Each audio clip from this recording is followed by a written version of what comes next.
I need it. I need it. Let's go. Thank God it's Friday. The guy.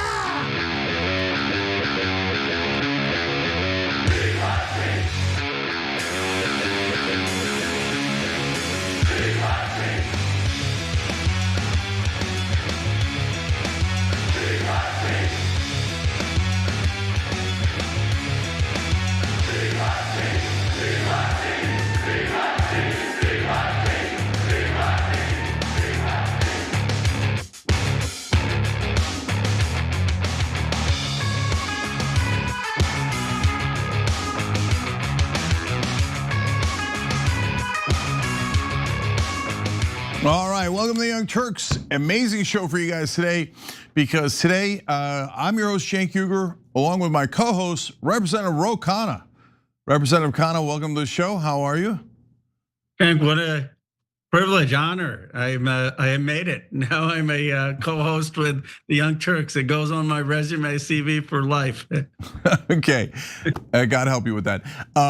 Okay, so I love it. So unlike what we normally do, where Representative Khanna is on as a guest and we're interviewing him, he's going to actually host a show with me today. We're going to do at least 3 stories together. We've done this before with others that were running for office or that were in office presently, but we got super important stories that Representative Khanna has a lot of expertise on. So let's get to it. Let's start.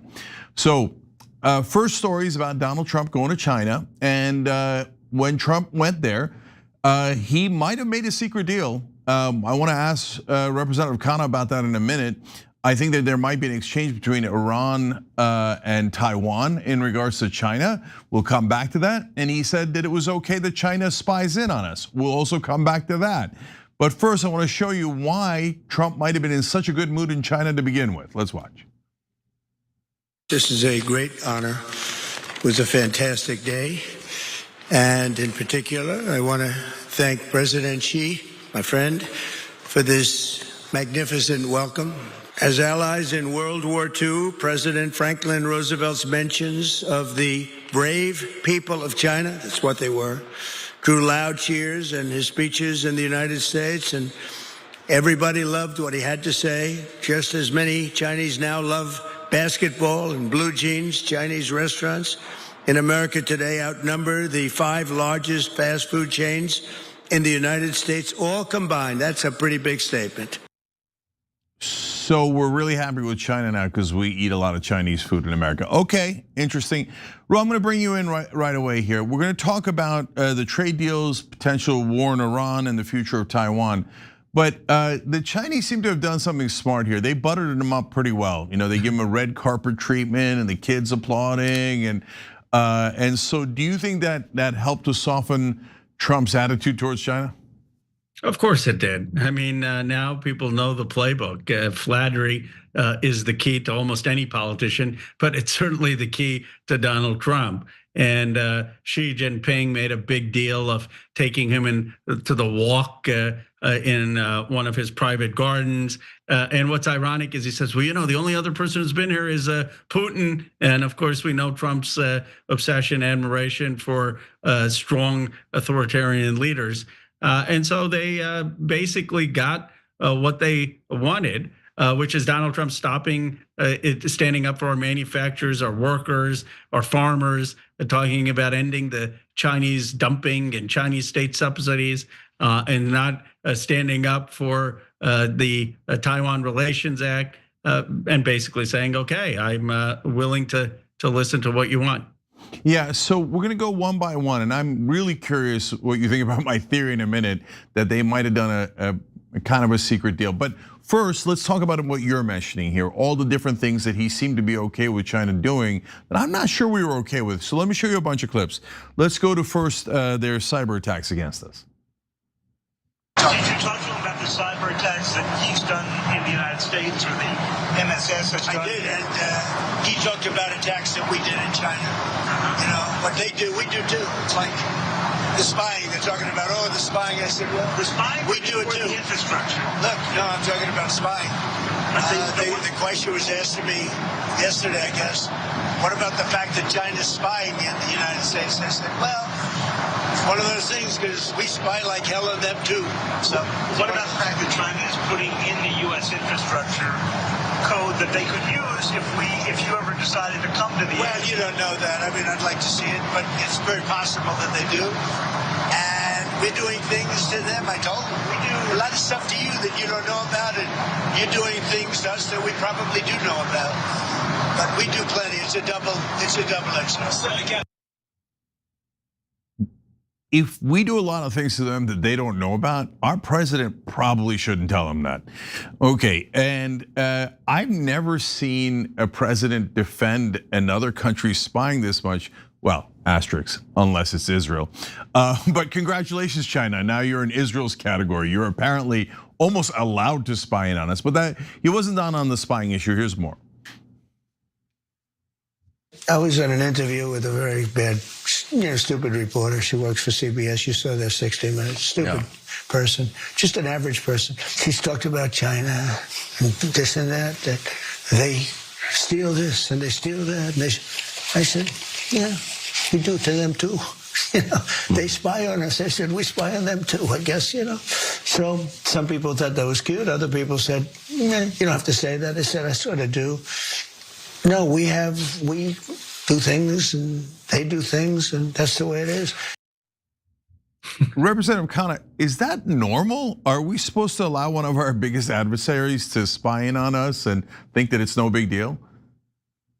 Of course it's not. I mean, look, there is Trump was known for sort of straight talk and no BS. And if he says, here, I'm going to level with you, America has these spying operations and China does as well, that'd be one thing. But he's saying, I'm fine with that. No, the job of the American president is to say, we will make sure that they don't penetrate our critical security infrastructure and our critical defense infrastructure and our critical financial infrastructure. I know I'm not naive. American people aren't naive. They do this, and we need to make sure that they stop doing it in ways that compromise our security. But for whatever reason, he has gotten spooked. My theory is he's gotten spooked for two reasons. One, China has a monopoly on rare earths. He never anticipated when he did his initial tariffs that they would actually go there, and they have more leverage because they've threatened to stop that, and he hasn't gotten any deal to extend them beyond a year. And secondly, he's spooked because of the war in Iran that's going disastrously. Prices are up. The Strait of Hormuz is blockaded. He needs China's help. And so he's gone in with very little leverage. All right, let's talk about more that he promised them. He talked about allowing the 500,000 students from China to be here. Let's watch that.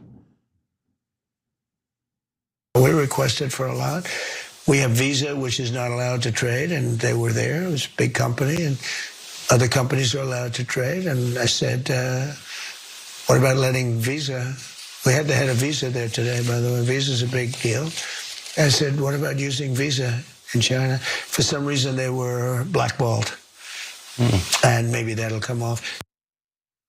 So he brought a lot of businessmen there, and he talked about allowing the 500,000 students to have their visas here. So both the company visa and the Chinese visas are apparently approved and perfectly fine.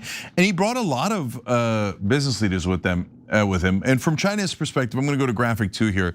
Chinese leaders Xi Jinping, meanwhile, wants, quote, strategic stability, a predictable relation in which Washington doesn't impede Beijing's economic and geopolitical rise. I get that from their perspective.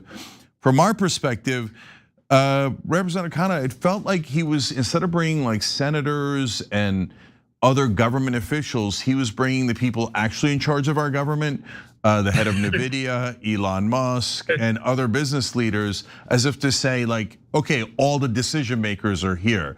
So how did you feel about that and the student visas?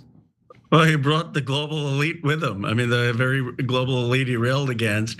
And look, you have to take some business leaders, but not a single medium-sized manufacturer, not a single farmer, not a single worker. Like all the people he held campaign rallies with, none of them made the trip. and he basically took the elite who sold out American workers. I mean, these were the same people who were pushing for China to be part of the World Trade Organization with most favored nation status. These are the folks who created the China shock because they wanted cheap labor and they wanted capital to go to China to get high returns. These are the people who offshore the jobs, and now he's going with them to beg China for investment into America with jobs that aren't going to have labor unions and that are going to abuse workers. A total betrayal of everything he ran for and of American workers. Now, on the Chinese students, I've always felt that we should have Chinese students here. I think it's demagoguery to say we don't want Chinese students. 38% of AI companies' workforce is actually Chinese origin. But that's one area that I think he hasn't demagogued. But the economics is just wrong and betraying American workers.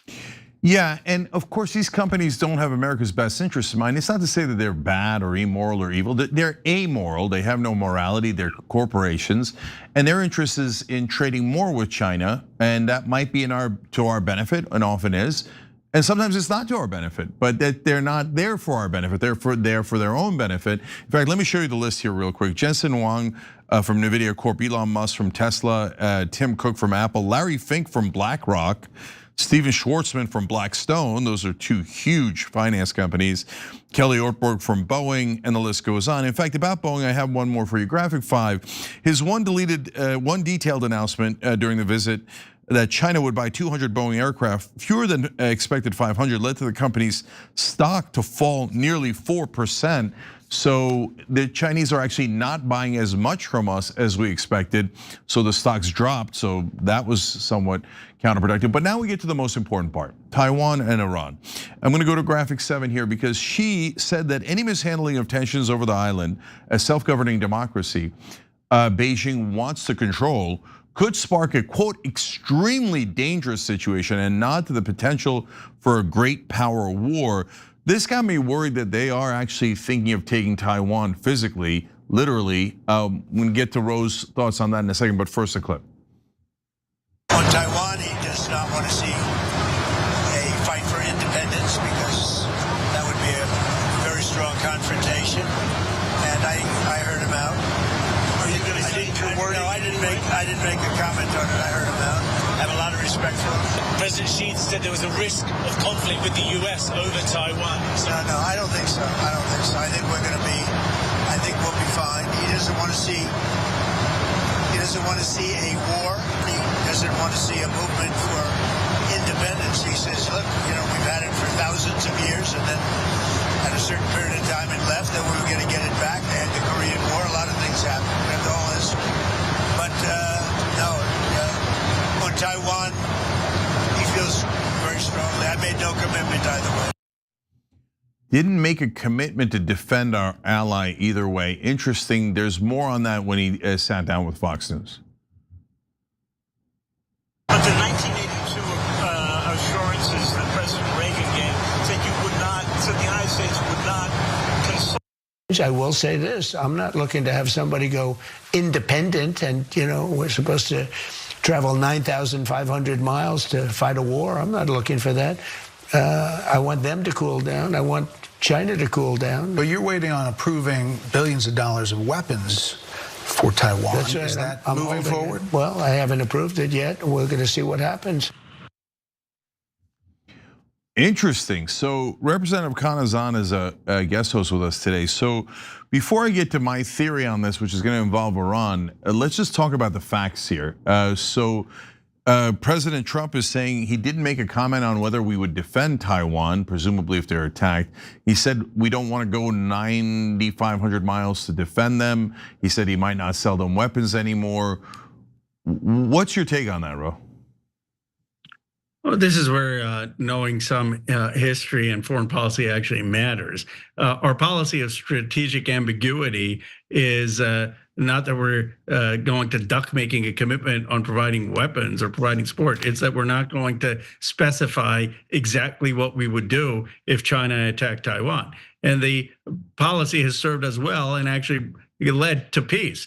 We have basically said that China and Taiwan can negotiate the future of Taiwan peacefully, and we're not going to intervene. But if they engage in military coercion, as they are currently doing in terms of increasing the patrols around the island, then we have a problem with that. And the Taiwan Relations Act allows us to provide Taiwan with support and weapons. That's not our troops going 9,500 miles. That's us providing them with weapons, which Reagan in 1982 provided 6 assurances to Taiwan about, and said, we will never consult Beijing in providing these weapons. Congress passed those weapons authorization either unanimously or with 1 or 2 dissenting votes, and it would really be reneging on that assistance under the Taiwan Relations Act for the president not to do it. And giving Xi Jinping just more of a license to accelerate the military coercion. Yeah, on that one, so I get the strategic ambiguity. We talked a lot about it on the show. Every president does it.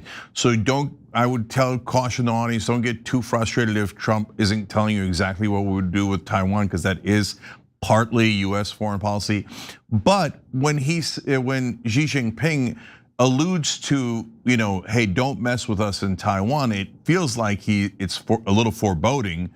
And then the president says, basically doesn't say whether he would defend Taiwan.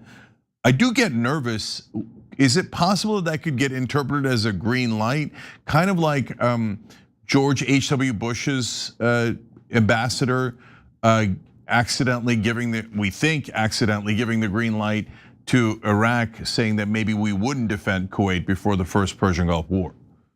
It's a good point, Cenk, and the president should have said, let me just be clear, Mr. Xi Jinping, you will not take Taiwan militarily. The one China policy does not allow you to militarily take Taiwan. And if you do that, the international community led by the United States is going to come to Taiwan's support. And what we will do, he doesn't have to specify, but he needed to push back.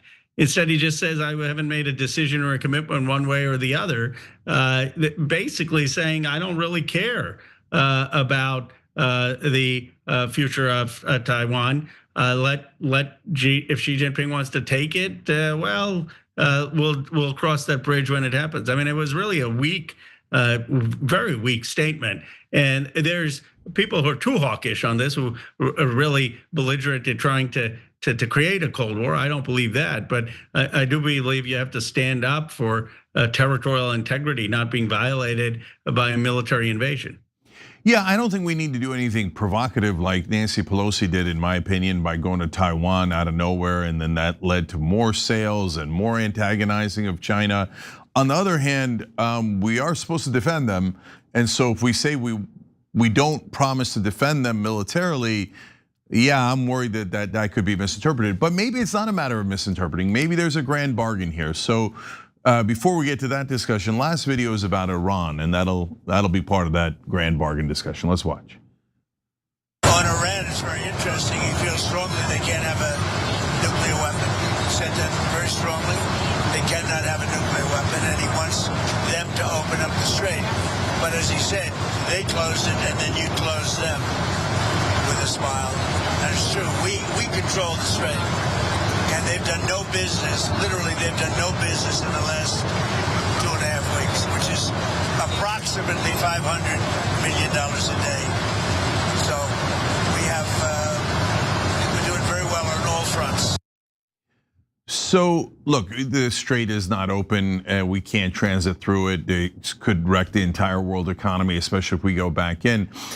But what that made me think is, look, when you read the stories in all the mainstream press and you hear the details, it looks like this was a giant nothing burger. They get together, there's barely any trade done. A lot of CEOs go, but we get actually a smaller deal than we expected on the one tangible Boeing deal. It doesn't seem like we had reached any kind of agreement on Taiwan or Iran or really anything else. But I wonder if there was a grand bargain struck, and that we don't know about, along the lines of Iran and Taiwan. And so I want to run this by you, Ro. So as I looked at all of those context clues, I thought basically Xi Jinping is saying, well, if you're in the middle of a hot war, we won't give weapons to Iran. right? But we don't say much about Iran otherwise. And remember though, if we go into Taiwan, you're not to come to Taiwan. And Trump says, no, okay, and publicly like maybe. So did they strike a deal that, hey, Trump tells them we're going back into Iran basically, and don't do anything about it. And China says, all right, then we'll take Taiwan and you don't do anything about it. That's what I'm concerned about. Well, I'm concerned certainly that Trump wasn't clear enough, and it's because of the lost leverage with this dumb, immoral war in Iran. I mean, we now need China not to come to the Iranian regime's defense. We need China ultimately to be pressuring Iran to open the Strait of Hormuz. And whether Trump gave the green light, I may not go that far, but he certainly is hesitating to provide Taiwan with the arms that Congress has provided, that the Taiwan Relations Act requires. And if he renegotiates that is not just a Trump thing, that binds potentially future presidents. He's overturning a Reagan assurance to Taiwan, saying that we aren't going to consult Beijing and we're going to provide you arms under the Taiwan Relations Act. Now, if Trump is saying, well, you know what, I'm not going to do it because China is upset. Well, the next president coming in is going to have to negotiate once we've given up this leverage to China and undermined policy for decades. So it's weakening the U.S. posture and slowly eroding the possibility of Taiwan not being coerced into being part of China. Yeah. So look, you put my theory aside, back to the facts that you're stating here. Even if there is no secret agreement, if we go back into Iran, how in the hell are we going to make sure that Venezuela stays in line and hence we have ships off their coast? We're in the middle of the most disastrous war in a long time in Iran, and then we're gonna go defend Taiwan. Is there any realistic chance that we could actually go 9,500 miles across the seas and whatever is left of our Navy show up there and fight and win a war against China? So is Taiwan in de facto, in reality, pretty much defenseless now? Well, we've certainly compromised a lot of our munitions in Iran that would be needed in a battle in the South Pacific. We have stretched already in 2 war theaters in Venezuela and in the Middle East. So I would argue that while we still have a significant naval presence in the South China Sea, we've weakened our position. But I don't believe that this means, okay, Xi Jinping is going to go into Taiwan, partly because they have a strategy. They just met the KMT leader, as you know. The KMT leader who's coming to America actually is the opposition leader, wants to integrate with China peacefully. And my guess is that China is it's a patient civilization, and they're going to try over the next decade a more peaceful integration rather than conquering Taiwan, antagonizing the international community, risking sanctions, having antagonism even within Taiwan. I just don't see that being their course of action. But I believe that Trump has weakened our leverage. Yeah, I'm gonna stay on it one more minute because I hear what you're saying. And before, I never heard China talking about the military option in regards to Taiwan. And generally, you're right, they disfavor the public, the military option. Their strategy is, why don't we go into these countries and instead of threatening them, bullying them, killing them, imposing a puppet leader, etc., we actually help build bridges and schools, and they want to work with us. So going in a military direction would be surprising, and I think that they have the better strategy. And they just saw our military get depleted in Iran and Russia's military get depleted in Ukraine. On the other hand, I have never seen them talk about the military option this significantly and clearly. And Ro, wouldn't this be the one time, like let's say that a reasonable, sensible, sane Democratic president or even a sane Republican president gets back in office, the military option would probably be lifted in terms of what China has. Like at that point, America would almost certainly defend Taiwan. But if we re-engage in Iran and we're totally bogged down there, and you've got this madman Trump in charge, and he's already said to China, basically, I don't really care about anything that isn't Israel's neighbor. So, like, if ever there was an opportunity to take Taiwan, and I got family in Taiwan, I'm pretty worried about it, but I'm not being hyperbolic. And before this trip, I would have said, and I did say, oh, there's no way China's going in militarily. But after 3 different times, he says, now remember, if we go in militarily, you don't do anything. In fact, last thing I was mentioning is I forget the Greek philosopher that he mentioned. It sounds a little bit like Tostitos, but anyway, the Tostitos tragedy that Xi Jinping referred to was, hey, when there's a rising power and a power that's losing its power, usually there's a military clash. And he said, we could avoid that. We don't need to have a military clash. I thought, well, that's true, and I really like that. On the other hand, wait. Don't tell me we're the declining power and that you're going to pass us. And then don't tell me for the 3rd time, hey, don't interfere if I use up our military. That's what's got me concerned. Well, you're right to be concerned. And short of a direct invasion, they can keep tightening the noose, right? They can have more patrols around Taiwan. They can fly over Taiwan's airspace. They can have the conditions where Taiwan knows they're going to have an embargo. And what are they doing? They're showing their military strength. They are trying to get a commitment from America to change the 6 assurances to Taiwan. Once it's broken, Taiwan can't trust the American president, American commitment.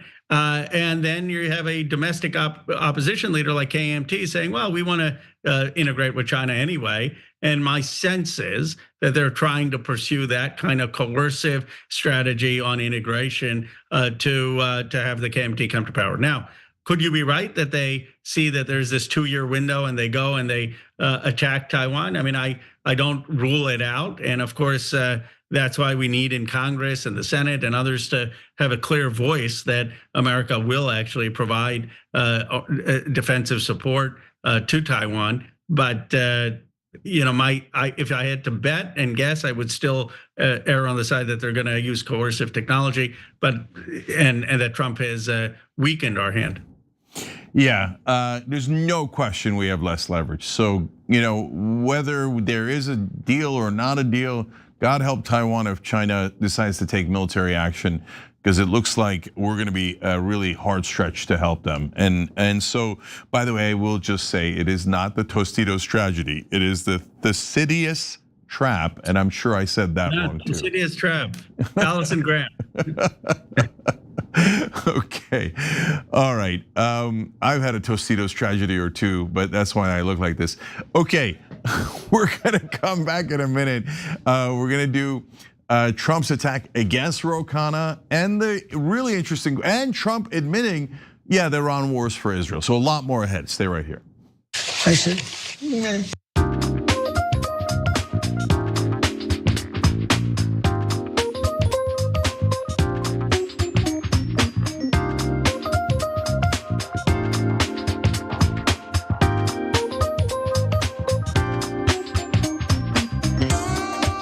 All right, guys, so first let's go to our members. Anonymous, thank you for joining. Murray0903, thank you for joining through tyt.com/join. You guys are American heroes. Jenks Left Tricep of Fury says, Jenk and Ro, now that's a power panel. Appreciate you. A lot of wonderful people saying things along those lines. Something says, Jenk and Ro, the progressive Tango and Cash. Well, that's fun. Okay, I like that one. Eclectic writes in, is it too early to start saying row your vote for 2028? I'm gonna leave that one. Okay, Boomer Dragon Cat says, next step, have AI eliminate all the jobs. I know, that's coming next. To say we're a little worried about it is an enormous understatement. Asimov Prophet says, the trip to China was just like a trade mission kings would do with the aristocracy that own businesses. Yes, like the Venetian traders are here along with me, and we're going to make a deal. Totally right. It did feel old school. I am reading these a little bit blind here. Let's go to YouTube members. Patricia Kumar writes in, regarding Trump and China, I'm kind of hoping he stays there. That would be hilarious. They're like, oh, we got a Mar-a-Lago here, so you want to stay, or Chinese version of it, and maybe it's tempting to him. You got to come up with these ideas before he goes, all right? And we planted in his head. Anyway, Faye Scott Smith says, love you guys, keep up the awesome work. Brahman83 says, God's please save our beloved farmers. We're gonna talk about that in a little bit. Corey says, Khanna Idarola 2028. I'm gonna tell John Idarola from Damage Report that that's a possibility. All right, we'll be right back. I said, no.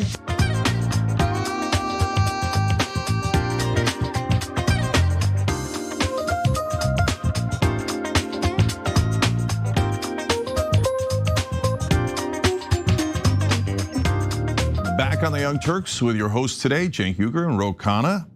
And thank you to Brahman83 and Fat Satter for gifting 10 YouTube memberships apiece. You guys are American heroes. We appreciate you. And of course, if you want to get me reading the comments during the breaks, go to through tyt.com/join, become a member there. All right, let's go to the next story. We cannot let Iran have a nuclear weapon. They're crazy. I'm going to get to that. You can't let them have a nuclear weapon. They would use it. There'd be no Israel. There'd be no Middle East. There'd be no Europe. And they come at us too, because you know why? They're crazy. All right, so Trump in a little bit, we're gonna show you, also said that we are totally doing this war for Israel and a couple of the Gulf countries. You're gonna see it with your own eyes, which is amazing. But Ro, we start there with him saying that, you know what? This war, if we don't do it, we're gonna lose France. We're gonna lose the Netherlands, right? They're gone. Iran is going to destroy them with a nuclear weapon they don't have. So what do you make of this kind of exaggeration?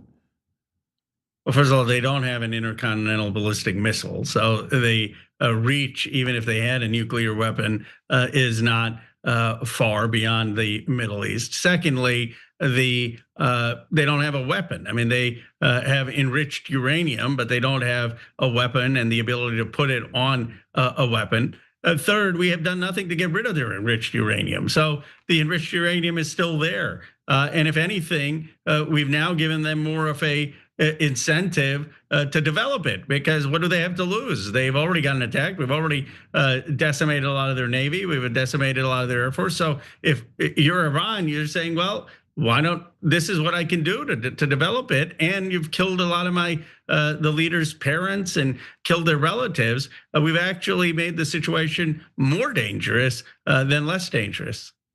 Yeah, so look, it feels like Trump is using some Israeli talking points here. And we've heard the Israelis and Netanyahu in specific say for the last 30 years that Iran is 2 weeks away from a nuclear weapon, and that we're gonna lose Paris and Sacramento and just about every imaginable place, San Antonio, you can go on and on. It's totally and utterly absurd. But I think he might have taken the Israeli talking points a little too far when he accidentally admitted this. War. If you took Saudi Arabia, Russia, put them together, we're doing twice as much oil and gas as they are. Think of that. It's amazing. Venezuela is one. We're two. Called drill, baby drill, right? Oh, well, I mean, when you really think about it, if they have a problem with Iran, yeah, and they need the Strait more than we need it open, we don't need it at all. We don't need it at all. We don't need it at all. Fair enough. So, well, I mean, you could make the case, like, why are we even? We're doing it to help Israel and to help Saudi Arabia and to help Qatar and UAE and Kuwait and other countries. Wow. So Representative Khanna, there's the president saying, yeah, we're doing this for Israel and a bunch of the Gulf countries. Do they, what is really that? Do we control our own foreign policy? Are we supposed to start wars for other governments? The level of candor, that should be all over TV. I hadn't actually seen that clip because I hadn't seen the whole interview, but it is really shocking. I mean, he's basically saying we have enough oil in this country. If anything, it's raised gas prices, raised food prices. So why are we doing this? Well, Israel and Saudi Arabia need us to do this. And with all of the reporting, it's not just Netanyahu, it's MBS and the Gulf allies pushing him to do this. We're basically fighting a regional war where there's no benefit and only downside to the American people. We haven't made us any safer. They still have enriched uranium, and food prices up, gas prices are up. The Fed can't cut rates, for all of the president wanting them to cut rates because he wants mortgage rates to come down, credit card rates to come down. Fed can't do that. So he's betraying the American worker, and he's saying why. I mean, he's remarkably candid. Yeah, it's a shocking admission. And you're right, that should be all over the news. When the president says we did this war for Israel, that is a massive news story. We'll come back to Saudi Arabia and them. But I also wanted to ask you, he said, we don't need the Strait of Hormuz open at all. Is that anywhere near true? Well, it's not. I mean, look, if we banned exports, which I think we should, because the export only allows our oil companies to make record profits, and if they are hurting the American consumer, then maybe we'd be less dependent on it, though we'd still be dependent on it for fertilizer and other products. I think 20% of the world's trade goes through there, but we'd be less dependent on it for oil. But the reality is we have oil export, and so we are on a global market, and that means that if the Strait of Hormuz isn't open, someone in Youngstown, Ohio is paying more at the pump. And even the president knows that. He's just trying to obfuscate and not level with the American people. Obfuscate is a good word. I use horse crap, but I hear you. Okay, so although that can't get through the strait either, the fertilizer's stuck. But apparently somehow Trump got his portion anyway. But okay, now the last part of that remarkable stretch of answer there, from statements there from Trump, he says, well, it's not just Israel, we're also doing it for Saudi Arabia and UAE and Bahrain and Qatar and all these folks. And look, in my experience, and I speak for myself here, when I both cover the politicians and the media on the right-wing side, but also some establishment Democrats, and also certainly some establishment pundits. And when I'm in debates on the issue of Israel, it is crystal clear when Israel has a new talking point, because almost all of their folks will say it. When I say their folks, I mean the overwhelming majority of Congress, the overwhelming majority of media. They will all use the same talking point at the same time. And I was in a debate just yesterday, and I get this weird talking point before Trump said that about, well, this war's, I cornered the guy into it basically admitting that America has no interest in this war at all. And he said, yeah, but the Saudis and the UAE and all these countries, we're not just doing it for Israel, we're also doing it for them. And maybe in their mind, they think that everyone thinks in a tribalistic way. So they're like, oh, if it's for the Saudis, then I'm all for it. Like, no, I don't care if it's for the Saudis. Making it for the Saudis doesn't make it any better than if it's for Israel. The only people we should be concerned about is us. But here's the president now using this same exact talking point as the Israelis about, oh, we're also doing this for the Saudis. Of course, inconvenient for them. And in the middle of that debate, and it was on Mario Nafal's show, he read a breaking news saying the Saudis then responded by going, no, we don't want the war to continue. That is not true, right? So, but putting that aside, Ro, are you more persuaded to continue the war if both the Israelis and the Saudis want it?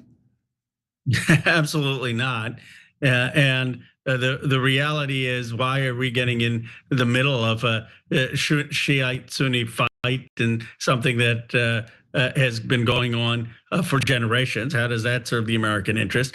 The second thing is, even the Saudis and UAE and Qatar and the Gulf states are all unified in their horror for what happened in Gaza. They all believe it was a genocide. They all believe it needs to be a Palestinian state.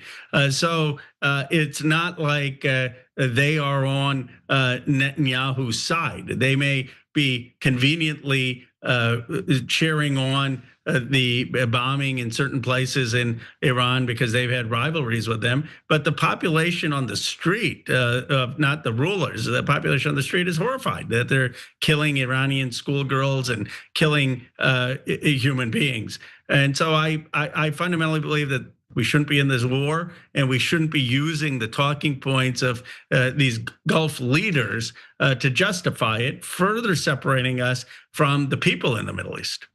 Yeah, we shouldn't use anybody's talking points that isn't, from our government, and whether it's Gulf countries, Israel, we shouldn't do a war for any other government unless it's like a NATO alliance, but we don't have any of that here.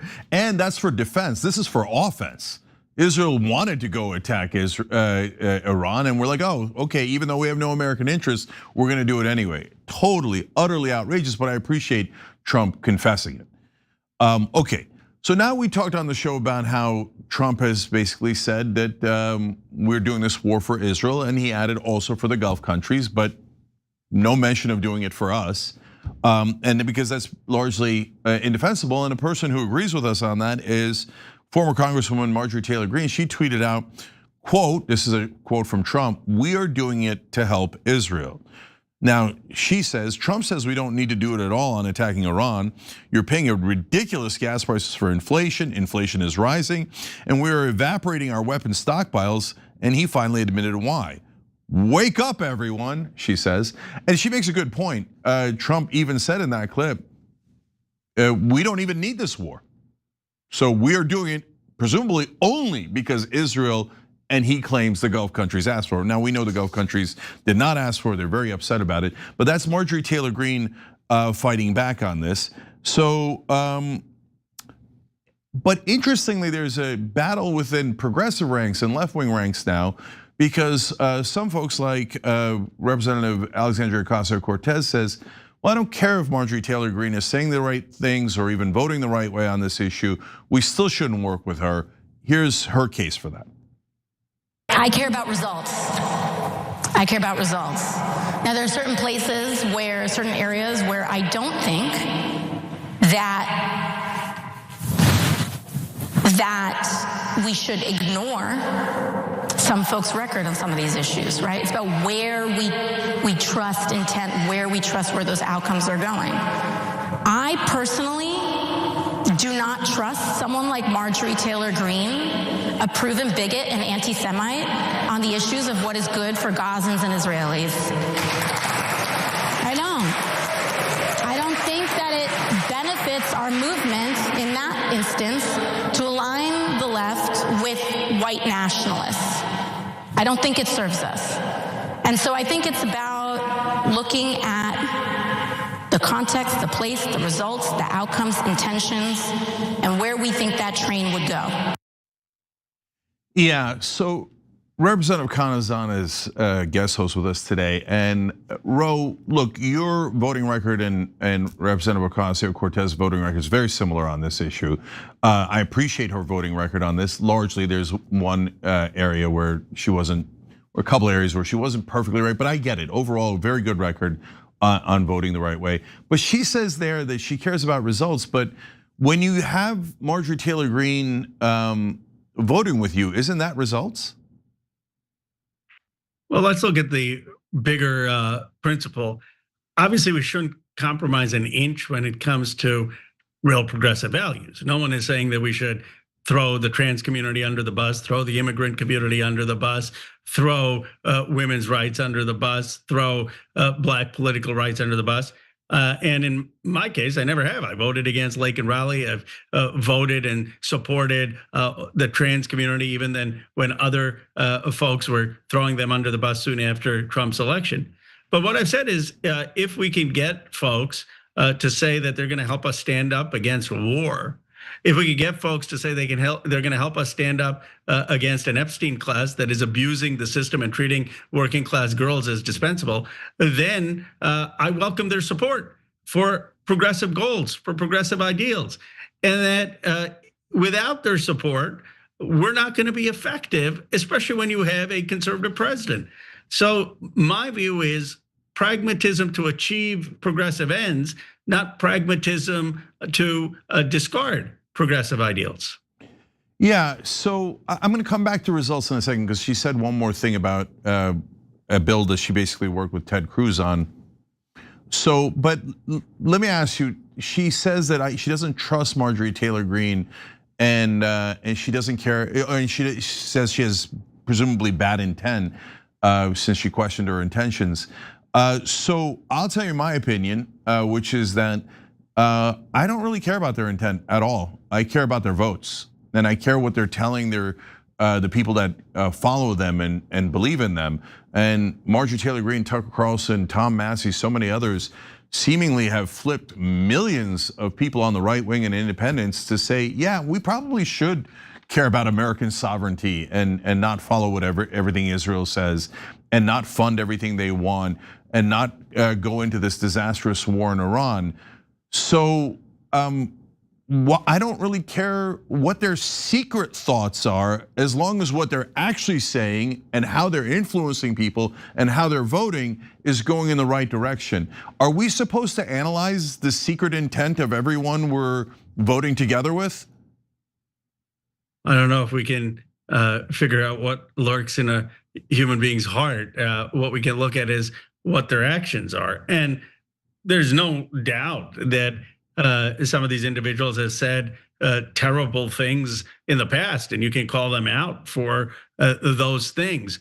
But in the case of the war in Iran, when Donald Trump threatened to blow up the entire Iranian civilization, basically threatened genocide against Iran, threatened a war crime, and some of our Democratic leaders were saying, well, maybe he should consult Congress. You had people like Marjorie Taylor Greene and Tucker Carlson saying that would be a war crime and genocide, and there is absolutely no way that an American president should do that, and for us to say that we're a nation inspired by Christianity.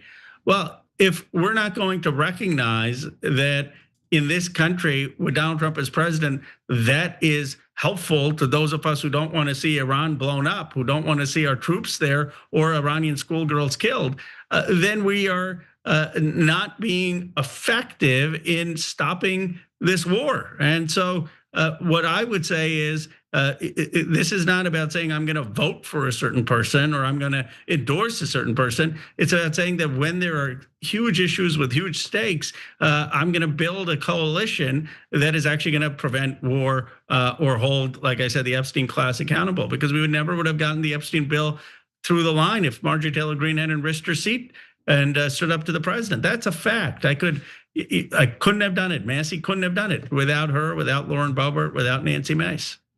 Yeah, so it's not a little thing, right? I mean, we've got massively important issues like the Epstein files, Iran war, genocide.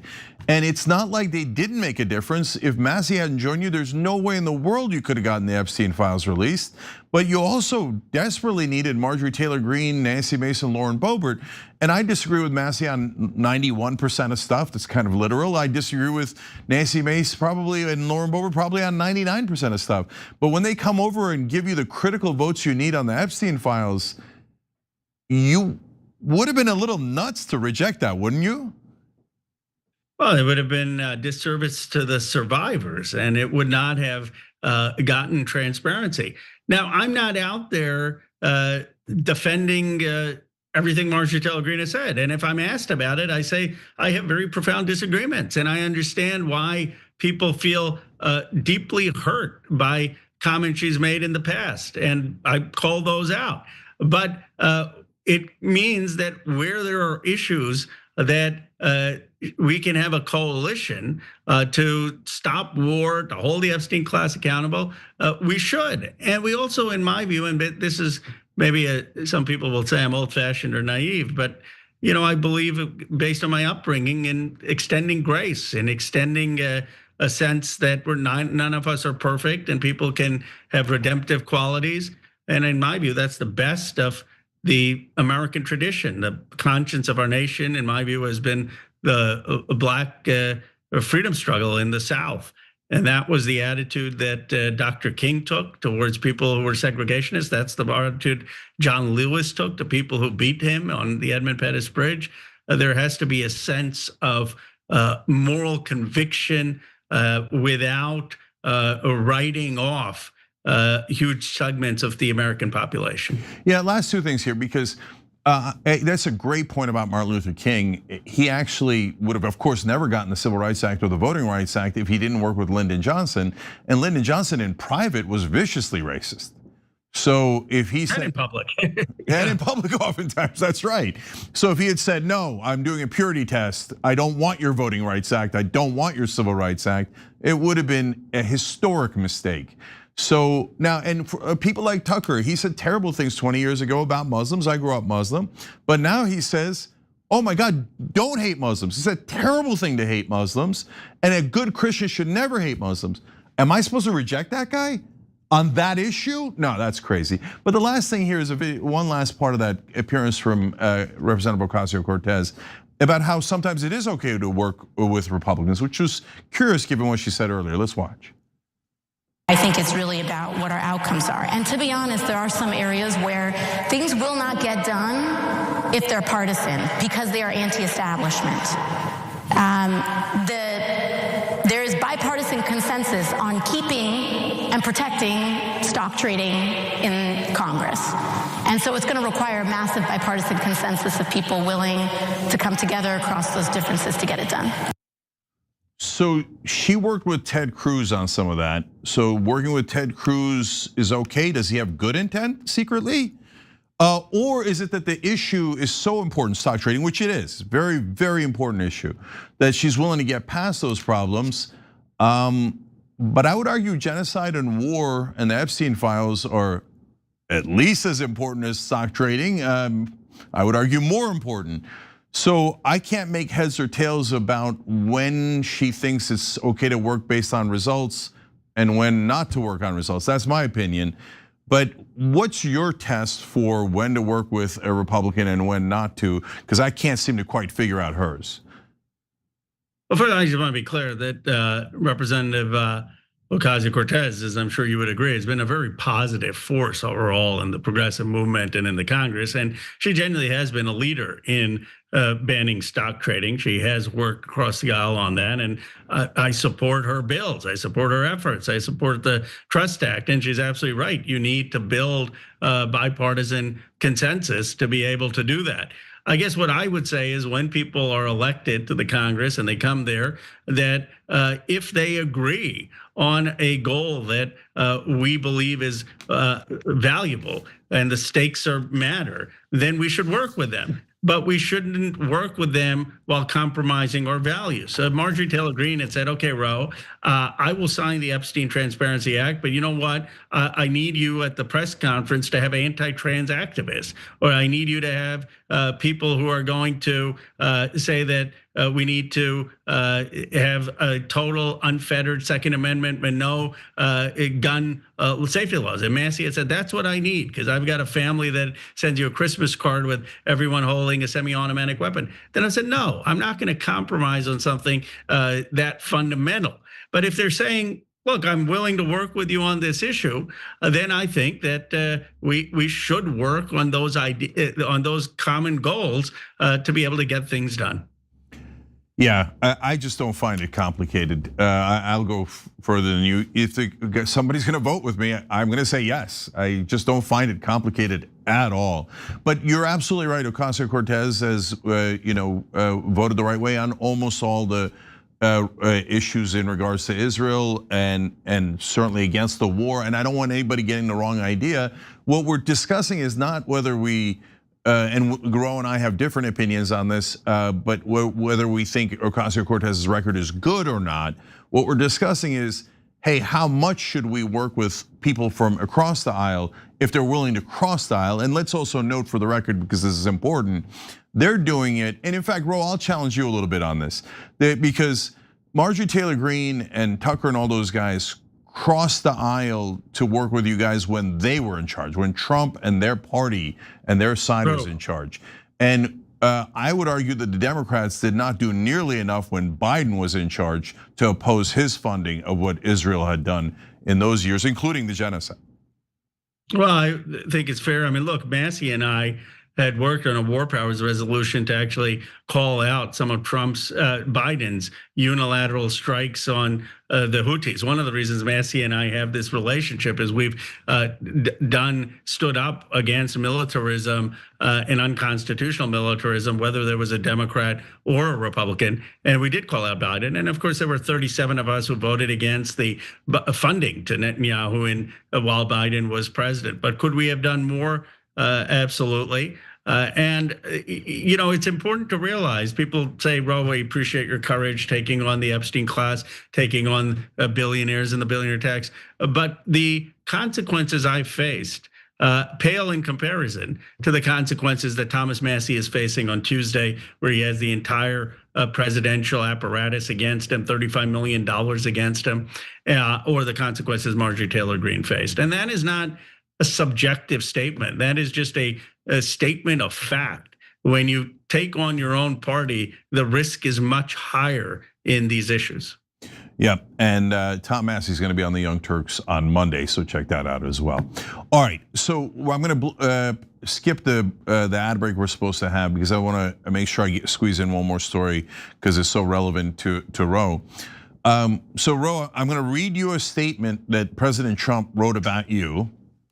So buckle up, okay? So President Trump said this about you, Ro Khanna.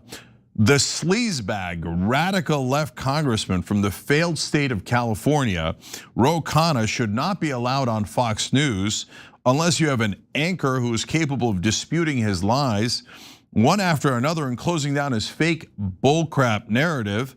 He said a different word than crap, but anyway, he is similar but worse than Hakeem Jeffries, only with a somewhat higher IQ. You got a little bit of a compliment there at the end. So we've got more from the president attacking you, but what's your response to that? Well, first of all, it's interesting because he never attacked me on Epstein, right? I mean, he never went there on Epstein. Why did this get under his skin? Because I was there in Western Pennsylvania, in Meadsville, in Johnstown. I was in factory towns like Warren, Ohio, and Lordstown, Ohio. And I was saying that Trump, why do we have Chinese steel here? Why have we betrayed the manufacturers here? Why are we losing manufacturing jobs? Why are you more concerned with doing the service of big corporations than you are the workers and forgotten Americans you campaigned on? And the fact that it got under his skin, the fact that this is what he chose to attack me on, fundamentally, in my view, shows the way forward for the Democratic Party, which is we've got to talk about an economics that actually works for working Americans, that actually works for the heartland and the Black South and the aspirational Latino community, that actually is about giving people economic independence and being for Team America. And that if we do that, and if we paint him as beholden to a global elite that is selling out the working class, well, we could win in almost any state in this country. And Trump's reaction shows that. Why is it that this is the issue that got under his skin? And why is he saying that I'm somewhat intelligent? Obviously, he's a racist in some ways in terms of insulting people who are Black in terms of their intelligence. But he's basically saying, like, kind of understands what I've been saying, and he's co-opting it. I don't like it. Well, we're co-opting it with actual substance. We're saying, yeah, these folks have been screwed. Here's what we want to do going forward. Yeah. So in fact, we're going to show a clip of Ro here and what seems to have gotten Trump agitated in the first place. Let's watch it. I want to get your thoughts on the China trip, because you're doing this tour across 3 states, Pennsylvania, Ohio, and Michigan, talking about competition with China. And I want to ask, what do you hope to achieve with that? And how does it relate, if any, to what the president's trying to effort overseas next week? The president needs to make it clear to China that they should not be opening up manufacturing in the United States, subsidizing it and violating the law. And the final point is that they shouldn't be engaged in subsidies of their industry and dumping. When I was in Cleveland at the Port of Cleveland, I was horrified to see Chinese steel there. Why aren't we getting that from Cleveland Cliff or an American steel company? John Molinar, who's the chair of the China Committee, and I have worked together. We don't want any Chinese-connected cars in the United States. We need to protect American cars. We want to have a steel be American steel, not be importing Chinese steel. And we don't want China playing unfairly. I mean, there's some of these companies that they're setting up in the United States, they're not, they're violating labor laws, and they simply are not competing on a level playing field.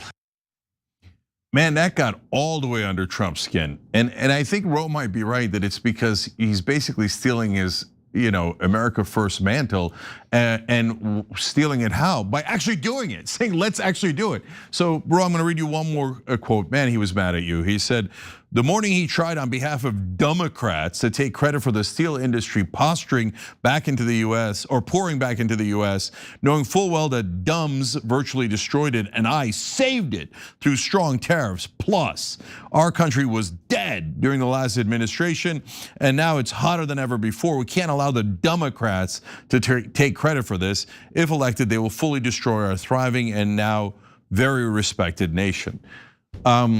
Yeah, by the way, it's good that we have a president who's gotten to his 12th birthday and calls Democrats Democrats. But okay, overall, what's your take on this level of vitriol against you?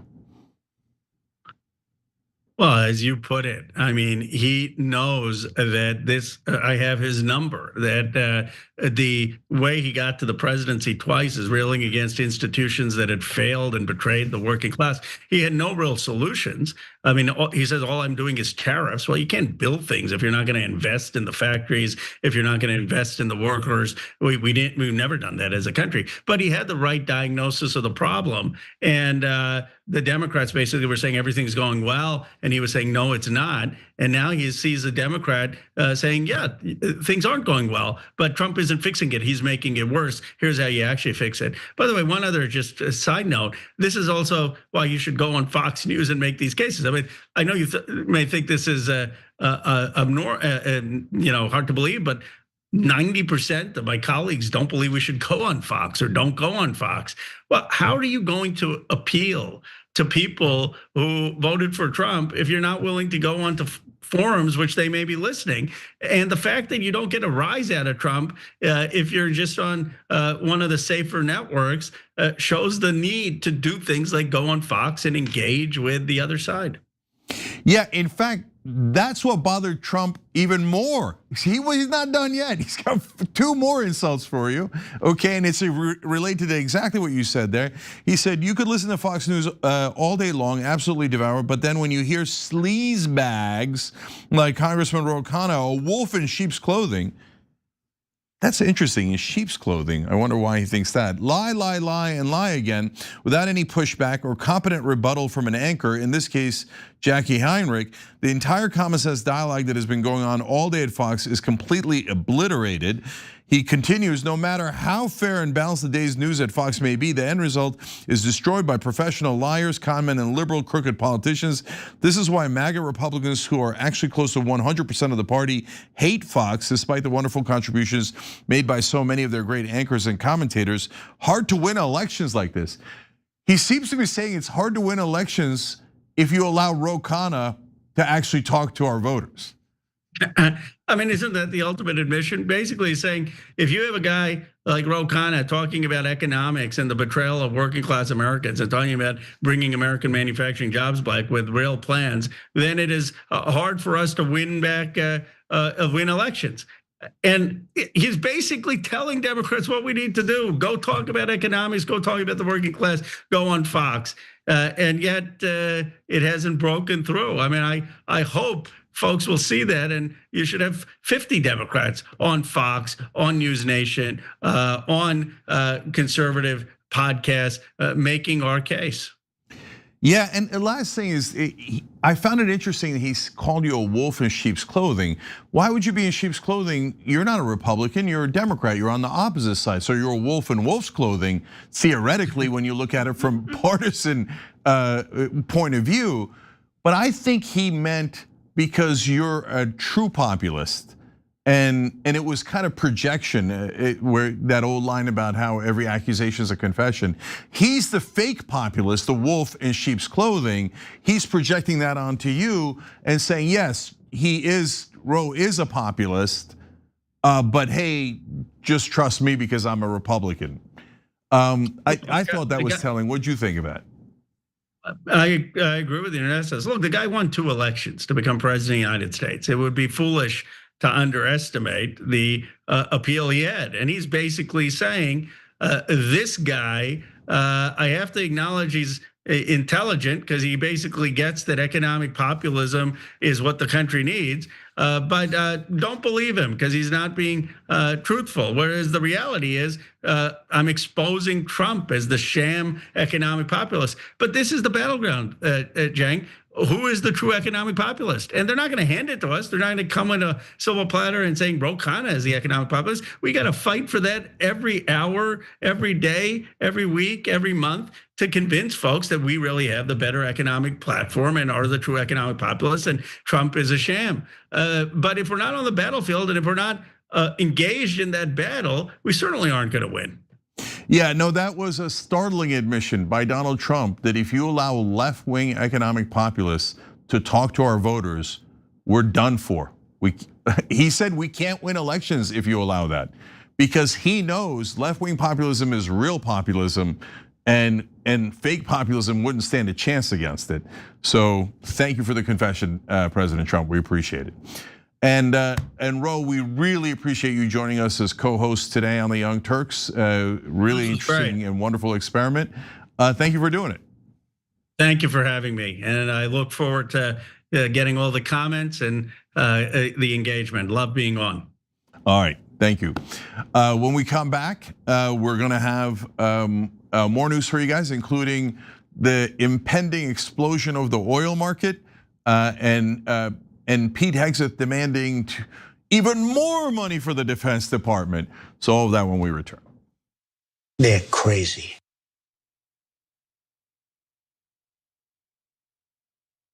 What contributions to the progressive cause are you most proud of?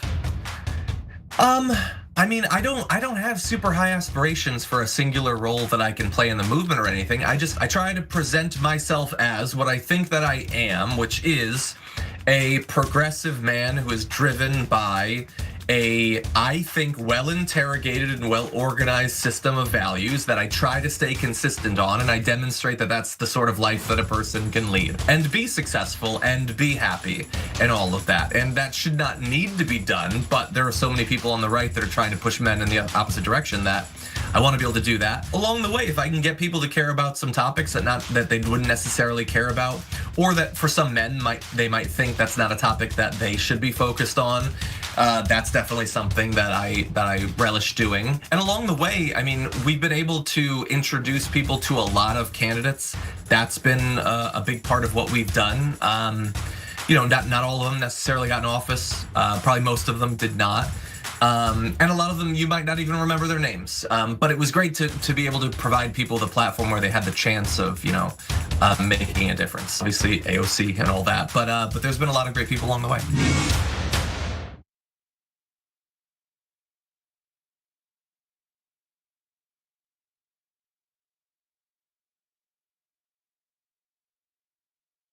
In the bonus episode for the members, we do some inside baseball. We're gonna look at John's desk. Nice little spaceship here.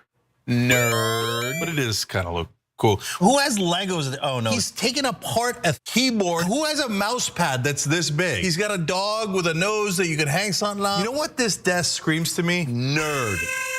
And that's how we like him. We love Johnny Pie. He's got his own personality like everybody does at TYT. Come meet us all in the bonus episodes. TYT.com/team. David Spievac, Nina Turner. Adam Green drop by. Charlemagne. Congressman, great to have you. It's great to be with you, Chang. Your show is a great thing. You're informing people. A lot of the shows that I live on, you know, my CNN, my MSNBC, and even Fox, and any of the other shows, NPR, they are so quick to decide that they know what this building means today. The one thing that I hate that politicians do, you know, they talk a about the people they should be talking to. Do they have any idea that they're the establishment and that they're hated, or do they not realize that at all? People are so deeply in their little universe. I think it's very easy to not really question what you're doing. Voters have a right to ask questions of any nominee, whether they're independent, Republican, or Democrat. The system is duopoly that suppresses competition. How is it the year 2024 and we're still like, maybe they'll talk about paid medical? Like how is that like at one level it's like, this is what we're talking about now. You're like, it's 2024. And that's always been the critique, that your critique of us is, well, you guys give good speeches, you put out good tweets, but you're not wielding actual power. Now we're starting to. My favorite news platform by far. It's not even close. It's about a country and a principle, and that's what you and I both work to achieve, and I'm so glad that at least half the battle has now been won. If you want to go really hear what's going on honestly, you should tune into the Young Turks. Thanks for doing such a great job. Please keep it up. Hang tough. Yeah. That makes me so happy. Oh, I like making you happy. I didn't know about that. This is a happy Anna Kasparian. Awesome. You're welcome, YouTube. Join the Dragon Squad by becoming a YouTube channel member. Click the join button below or sign up on tyt.com/join to get access to fun emojis, a member-only chat, exclusive shop TYT designs, ad-free watching, and so many other amazing perks. Plus, you get bragging rights for being part of the coolest community on the internet and help us drive real, positive change in the world.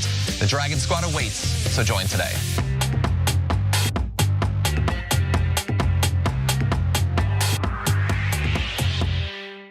I love cows.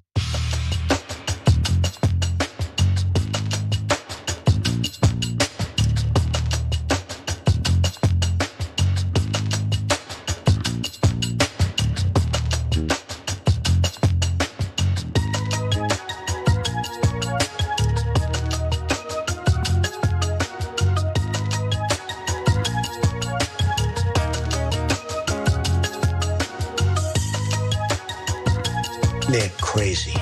I love cows.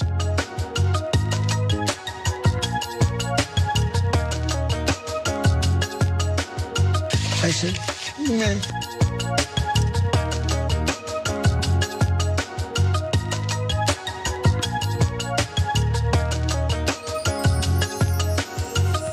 I love the poorly educated.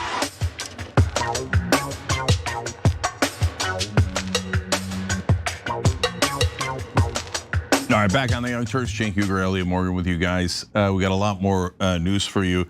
First, Rose Orozco, thank you for gifting a membership on YouTube. Cheesy Fingers 79, hilarious handle. Thank you for gifting 5 memberships on YouTube, and thank you to American Carnage for joining through tyt.com/join. When you join through tyt.com/join, you get the comments that I read during the ad breaks and all of our content whenever you want it. If you already joined through YouTube, by the way, no problem with that at all. It doesn't cost you any more money. Just connect your accounts so you can do that. tyt.com/connect. Okay, Elliot, what's next?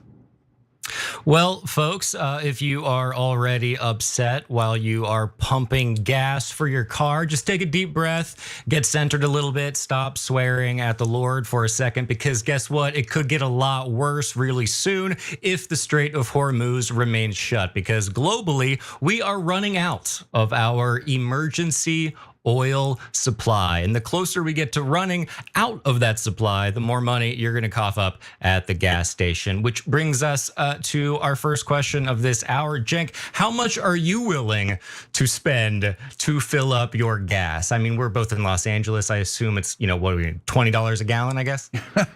So, but we laugh, but we shouldn't, because, so yes, gas here in LA is up to $7. And if this keeps going in the way that we're about to explain to you, I think it'll go into double digits. I think it'll go to $10 here in Los Angeles. And we're gonna give you the receipts on that in a second, but how much am I willing to pay extra every time I go to fill up my gas just so that Israel can destroy another neighbor, kill their citizens, and try to install a puppet regime in there that'll completely obey Israel's orders? Zero. I'm willing to pay absolutely zero for that. I couldn't care less about Israel's foreign policy demands, but I didn't get bribed by them and they don't have blackmail on me. So that's what separates me from almost everyone in Washington. Okay, so tell us how much damage they're gonna do to us, Elliot. I mean, I think you should tell that to this White House. But yeah, the shortage spiked over the past 2 months in March and April. Gee, I wonder what happened. Now, according to data from the International Energy Agency, the global supply of oil dropped 250 million barrels. This data shows the global supply of emergency oil from 2021 until now. And I don't know if you can tell, but there are two very large lines to the right of it that are plunging downward toward the pits of hell. So you can see how much oil was used and replaced in the global inventory. You can see the two major drops this year. That's March and April. On this chart, the last consistent drops were in 2021, and we spent a majority of 2025 replenishing the supply.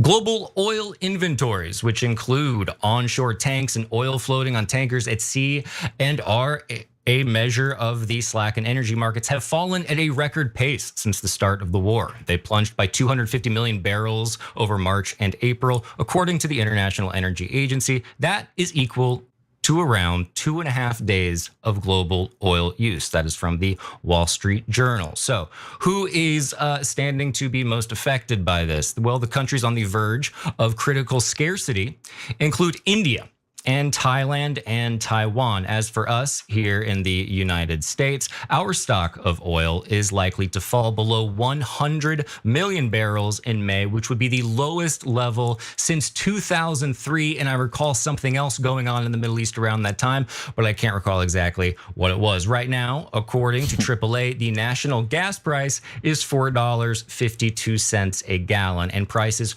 could jump over $5 per gallon if the Strait does not open. Also, it's not just gasoline for your car, just in case no one's clear on that. The implications of an oil supply shortage are vast. Prices at the gas pump are already touching their highest levels in years in the US and could shoot higher when stocks run low. Airlines are reorganizing flights to adapt to potential shortages of jet fuel. Central bank decisions over whether to raise interest rates will depend in large part on whether oil markets remain well supplied.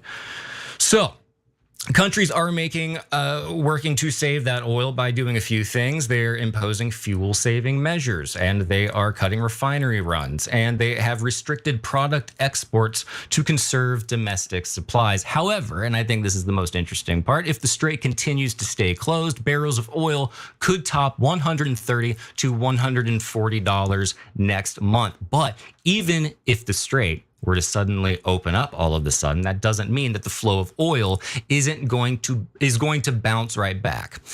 Clearing possible mines, repairing infrastructure, and untangling maritime logistics will push the resumption of normal shipping traffic back by at least 2 to 3 months. So that all sounds pretty horrible. I can imagine if it's at least 2 to 3 months, it could very easily stretch across the holidays, maybe even into the new year. Cenk, what are your thoughts on this? Yeah, so I think that oil is going to go past $150. I think that us attacking Iran again is imminent. It could be as early as tomorrow. And I would be really surprised if it wasn't within 10 days. And so when we reattack, all these bad news that you're hearing from Elliot here in regards to the oil industry, you can go ahead and double them, quadruple them. And then you got the lagging indicators. Prices are now rising on foods and all the other things that oil affects. Coffee's up 19%, flights are up 21%, tomatoes are up 40%. Now take that and double them, because oil is going to go much, much, much higher when we re-engage in the war with Iran. So I think what's gonna happen next, Elliot, after that, is a political debacle like we haven't seen in a long time, leading to a nearly physical rebellion and a political upheaval. Because, Elliot, we're already at people super angry at these prices. When these prices go up significantly, I don't think people will tolerate it, especially now that most Americans know that it was just for Israel. And today, Donald Trump said, we didn't need the war, we did it for Israel. He just admitted it, right? And when you take that clip and you put out those gas prices next to it, I think the Republicans are going to have a catastrophe on their hands like they've never seen. Yep, it does seem like an absolute catastrophe, and it seems like untold horrors that are just around the corner that are going to have some kind of butterfly effect throughout all of America. And to make matters even worse, and also maybe a little bit cartoonish, which seems to be kind of an MO of this administration, we actually have pirates again. So we have that going for us. Congratulations, we did it. Joe, we finally had it happen. We have pirates, commercial ships having to reroute due to the war in Iran, and thus they're taking longer detours around Africa's southern tip. So not only does this add weeks to vessel trips, which adds more money, but it also costs $1 million in additional expenses per ship due to fuel, insurance, and operational costs. This detour is pushing traffic directly also into the volatile Somali basin. Okay, so things have been previously pretty chill around that area, but now in the past few weeks, pirates have done a string of hijackings.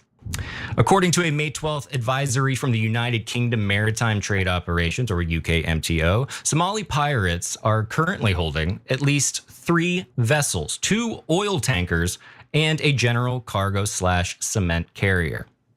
Also, according to the UKMTO, which alerts shipping firms about maritime security risks, they confirmed the vessels were captured between April 21st and May 2nd, including one ship hijacked off the Yemen coast and diverted to Somalia.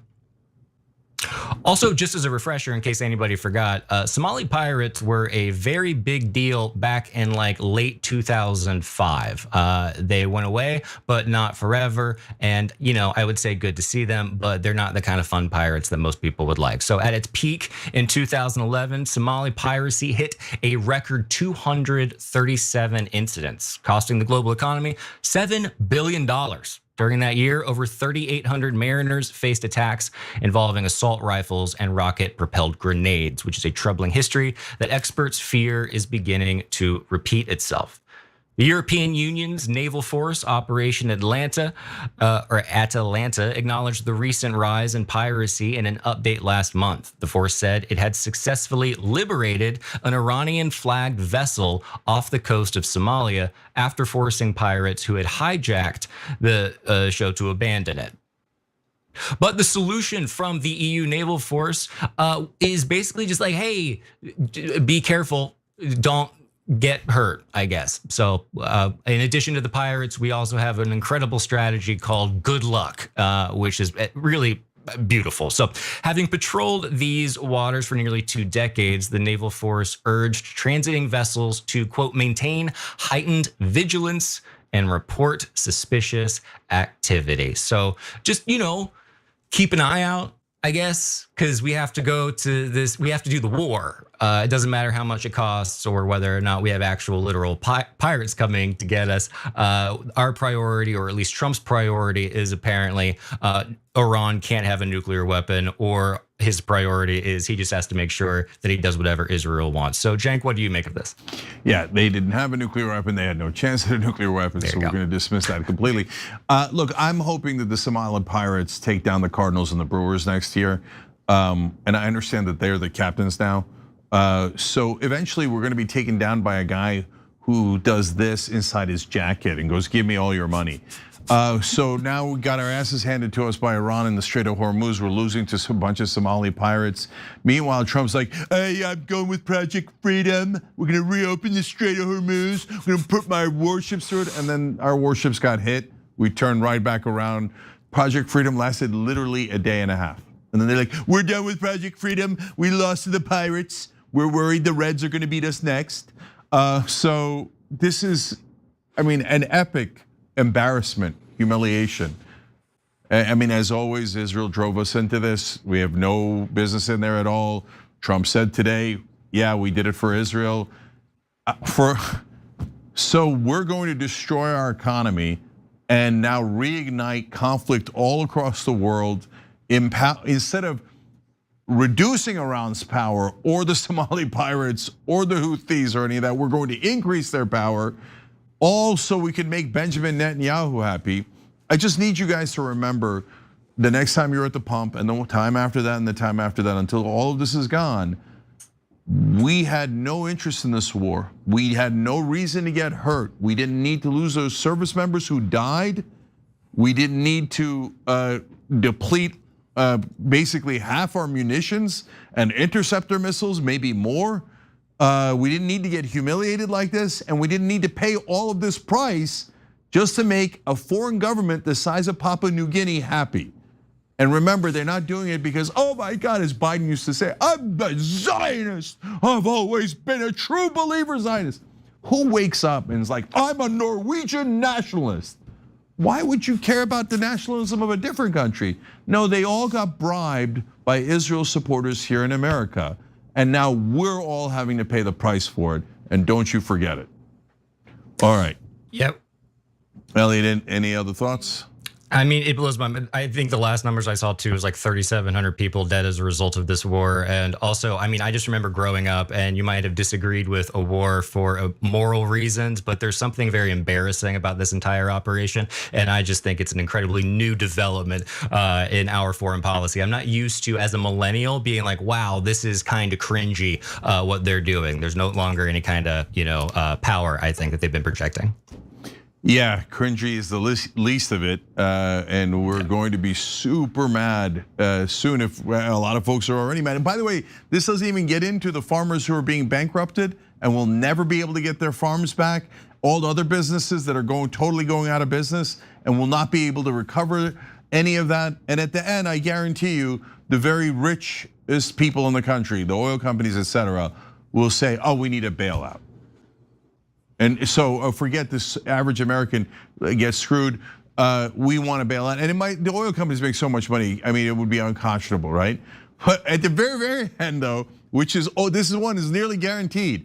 After we've depleted our military, we've wasted tens of billions, maybe hundreds of billions on this war. Israel's going to turn around at the end and say, "Well, I lost a lot of weaponry there, and we got hit a bunch of times. America, you now owe me more.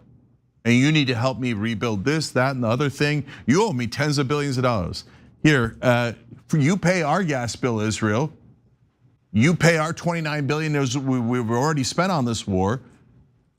And you pay every dollar of this war and every dollar extra that we have to pay for gas here in America, every American citizen. Then I'll begin to listen to you again about what we might or might not owe you." And of course, the correct answer to what we owe them is nothing.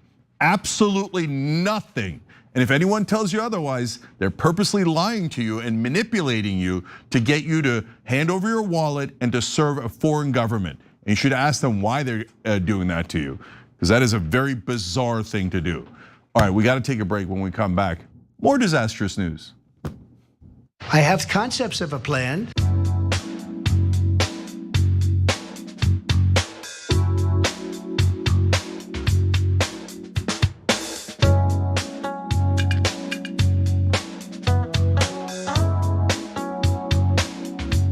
All right, let's skip around here. Let's go to Super Chat for a sec.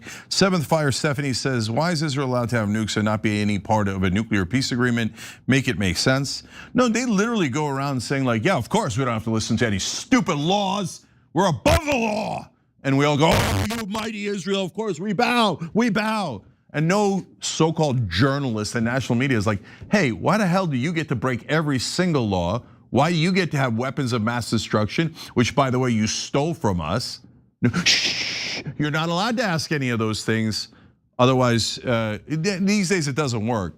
But mainstream media are the thugs who work for Israel, will come and try to ruin your life. Anti-Semite, how dare you? Bow to Israel. Sorry, that was my calm Jake Tapper impression. Isney Schwar writes in, "Greetings from Germany. Great to see Ro as a co-host." Anthony McClendon says, "Hi, Jake. Thanks for having Ro Khanna on. Ro, thanks for being the hardest working and most strategic person in Congress. And thanks for all the times you came on to explain your decisions, even when it was uncomfortable." So I love that. Thank you for pointing that out, Anthony. On Twitch, YTP Renewed says that TYT Chan gets more cathartic every week. No Math Dragon says she didn't meet you at the airport, then played you with the children. You're one big sucker, Donald.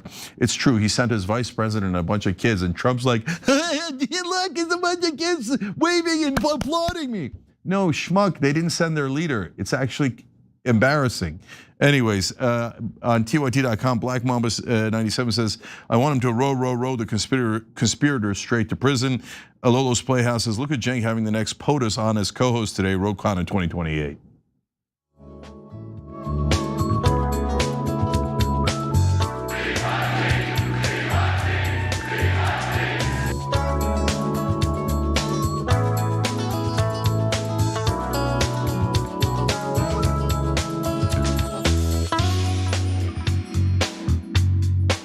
All right, back on TYT, Cenk and Elliot with you guys. And Fat Sata, thank you for gifting another 5 memberships on YouTube. You guys are the best audience, best community in the world. Elliot, what's next? Well, Donald Trump is always the master of the art of the deal, I guess. So he might be exchanging his $10 billion lawsuit against the IRS for just a $1.7 billion slush fund of taxpayer money to be gifted to those who say they were wrongly targeted by Biden's DOJ. This is what you get when you have a mob boss as a president. So we have ABC reporting that the commission overseeing the compensation fund would have the total authority to hand out approximately $1.7 billion in taxpayer funds to settle claims brought by anyone who alleges they were harmed by the Biden administration's, quote, weaponization of the legal system, including the nearly 1,600 individuals charged in connection with the January 6th Capitol attack, as well as potential entities associated with President Trump himself. And in addition to a public apology from the IRS, the compensation fund is believed to be the main condition for Trump to drop a series of legal actions he filed against the federal government, including a $10 billion lawsuit related to the 2019 leak of his tax returns, as well as $230 million in legal claims related to the 2022 search of his Mar-a-Lago estate and the Russia collusion investigation he faced during his first term in office, sources familiar with the ongoing deliberation said. So it's nice when you have someone at the very highest, perches of office in this country who knows how to hold a grudge so much, or at least never ever forgive and forget. So despite the purported settlement stipulating that Trump cannot receive any compensation related to those legal claims, Trump affiliated entities are not barred from filing their own. So it's sort of like, it's like the pirate thing, go with God. The timing of the suggested settlement is convenient for Trump, considering that Judge Kathleen Williams, who is overseeing Trump's lawsuit against the IRS, asked Trump's team to justify by next week why they think the case should proceed. So, writing in a court ruling, although President Trump avers that he is bringing this lawsuit in his personal capacity, he is the sitting president, and his named adversaries are entities whose decisions are subject to his direction. Indeed, President Trump's own remarks about this matter acknowledge the unique dynamic of this litigation. So the idea of a compensation fund for MAGA loyalists has been on Trump's mind for quite a while. Last year, when Newsmax asked him if he would consider such a fund for the January 6th rioters in that act of domestic terrorism, that he blanketly pardoned Trump, said a lot of the people that are in government now talk about it. And over the last year, the Justice Department has utilized a so-called, quote, weaponization working group to examine what it has described as abuses of power by the Biden administration, identifying cases of alleged anti-conservative and anti-Christian bias, claims that are disputed by former officials. Trump's proposed commission is expected to be composed of 5 members who would issue monetary awards based on a majority vote, and the process for awarding money and the identities of the recipient could be kept private, according to the sources. So the proposed compensation fund is expected to face numerous legal objections for very good reason, and has generated a ton of bipartisan ethical concerns, with even Trump admitting last year that it, quote, sort of looks bad. You could say that. Now, he offered to give any money he gained from the venture to charity, and we all know his record with charity. Still, as ABC points out, the arrangement would be an unprecedented use of taxpayer dollars with little oversight. Under the terms of the potential settlement agreement, President Trump would have the authority to remove members of the commission running the fund without cause, and the commission would be under no obligation to disclose its procedures or decision-making process for awarding more than $1 billion, the sources said. The proposed creation of the compensation fund has led some administration officials to raise ethical concerns about the arrangement, stemming not only from Trump suing his own government, but also having control of an entity that can freely hand out $1.7 billion to his allies. It's like it's the corruption that it just doesn't stop. It's just, I think they just do so much of it that way we don't actually notice it. Now, the DOJ, Treasury Department, and the IRS have not, as of yet, provided any kind of comment. I wonder why. But as a spokesperson for Trump's legal team told ABC News, the IRS wrongly allowed a rogue, politically motivated employee to leak private and confidential information about President Trump, his family, and the Trump Organization to the New York Times, ProPublica, and other left-wing news outlets, which was then illegally released to millions of people. President Trump continues to hold those who wrong America and Americans accountable.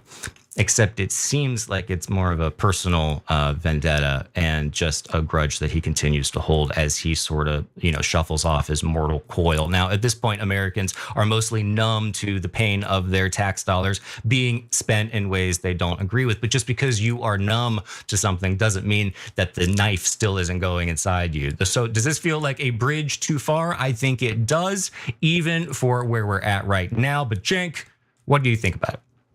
Yeah, disaster on several grounds. This comes close to breaking the corruption record. So a president goes in and goes, I'm suing my own government. Hey, government, give me money.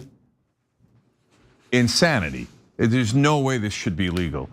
And not a little bit like, oh, you leaked my tax records. Now give me 1.7 million. That would be extraordinary. I mean, for that number, I think most Americans would be like, please leak my tax records, right?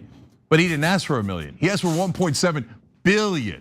No, that's not true. He asked for 10 billion, but is willing to settle for 1.7 billion for that transgression.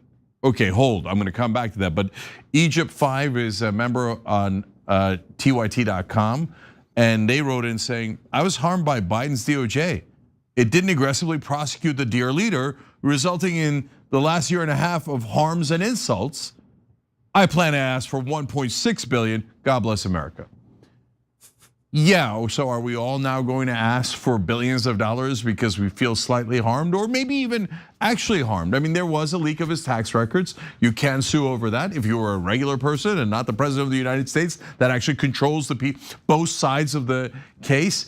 And of course, this case was gonna get thrown out soon. The judge had asked for this giant commission and she was saying, look, it's self-dealing 101. What do we do with this when the president is basically suing his own government? It's kind of mental. And she was gonna have a ruling on it on May 20th. So they're like, let's go, let's do a settlement. So she won't toss the case. Hurry up and do the robbery. Get out of the, let's go. We need a really fast car to leave the bank before they catch us. So guys, now as to where the 1.7 billion goes. So a lot of these greasy politicians on both sides do these things where they funnel a ton of money to their allies and a lot of times to their family members. And so that way they don't have to pay them. So that way they save a ton of money themselves. So I'll give you a Democratic example. You remember the Clinton Foundation? Oh my God, the Clintons care so much about global health or something. And so did the Saudis who are giving all this money to that foundation. Wink, okay? And a bunch of other people. No, they were housing their staff there so that when Hillary ran for president later, they would all come over and then they go, oh, well, look, we are having some controversy around the Clinton Foundation. We will now shut it down. Oh, look, the staff that we were paying through that now are all Hillary Clinton staff on her presidential team. And that's how these cheesy games are played. So Trump is gonna do a ton of that. God knows where the money's gonna go. Meanwhile, Hunter Biden's going, why didn't we think of this? I did these 2-bit scams of modern art and stuff. We could have just had Dad give me $1.7 billion. And so the entire time, Beavis and Butthead, and most importantly, Jared Kushner, are snickering in the corner, going, Hunter couldn't figure it out. Amateur, hold our beer, okay? So finally, what a ridiculous precedent this would set. And if you're a Republican and you're one of those like 80-year-olds that are still left watching Fox News going, Donald Trump is amazing, he has my best interest in mind. That's why he robbed me. That's why he took my money. Remember, he's taking your money. This is gonna come out of our paychecks. You're gonna pay Donald Trump and his allies and his staff and all those guys, let alone the January 6th guys, out of your pocket? For what? But you're one of those people? Well, how about the precedent that you're setting? So the next time a Democrat's in office, they can hand themselves and their allies several $1 billion, whether it's to family members like Hunter Biden or maybe to their favorite group that does protests, like Antifa. Because remember, the January 6th guys were violent, they were arrested, they were convicted, and this is basically a slush fund for anyone willing to do violence on behalf of Donald Trump. Now, if you think, well, that's okay, he's my guy, they'd be doing violence for me. What if the next guy then goes, oh yeah, you wanted a $2 billion slush fund? I want a $20 billion slush fund. Now, the reality is there is no organized Antifa, and the Democrats hate, if it existed, Democratic politicians would hate it. And so there's not very much chance of that. But you are saying, yeah, I'm opening the door. The president can rob the American taxpayer, give it to his allies, people that will do violence for him, and his staff. And Elliot, I can't imagine a worse precedent than that. No, he's absolutely the worst. I think the best point you brought up is one that makes me want to pull my hair out, which is the folks sitting at home being like, well, he's already rich, so he's clearly not in this for the money. It's like every chance this guy has gotten, he's pilfered the American people, and this is just the latest example of it. Yeah, get your dirty orange hands out of our pockets. Please. All right, we got to take another break. When we come back, we have a crazed Republican grandma attacking a young kid. I'm not joking. We'll be back.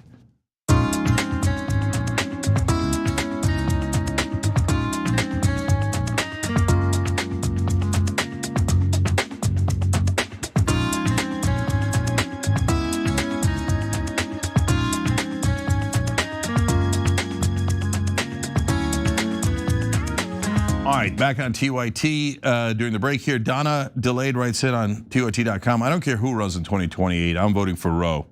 Nerd Ferguson writes in, China could take the APAC route and fund our politicians, and we'd actually pay and supply China to attack Taiwan.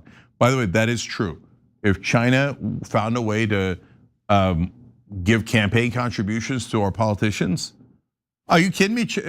We say, oh, come on in, take our AI, take our nuclear technology, take any technology you like, here's a $300 billion, or you want us to pay for attacking Taiwan, no problem. Would you like to take South Korea? Would you like to take Philippines? How else? We'll finance $8 trillion of wars for you. So it would be absurd if we did that for China or anyone else. But every liar in Washington, every liar on television says it's not absurd when we do it for Israel. Only people who have hatred in their hearts would object when we do it for Israel. Okay, so let's go to super chat. So Pakistani American Hawk Sentinel writes in, Ro Khanna, we must create legal barriers against these lobbyists, bribery funds, and stop the warmongering. If Congress won't act, will international organizations and NATO allies begin sanctioning the US to stop this? What are some strategies that you are thinking of? So, brother, sorry, Rose, I know you wrote it in the first hour. It's a good question. I'll just say this, you don't have to go to any foreigners. Just get money out of politics. A constitutional amendment will do it. Atmosphere writes in, reason why AOC won't work with MTG and light on any Israel pushback is because she's trying to run for president in the future. Yep.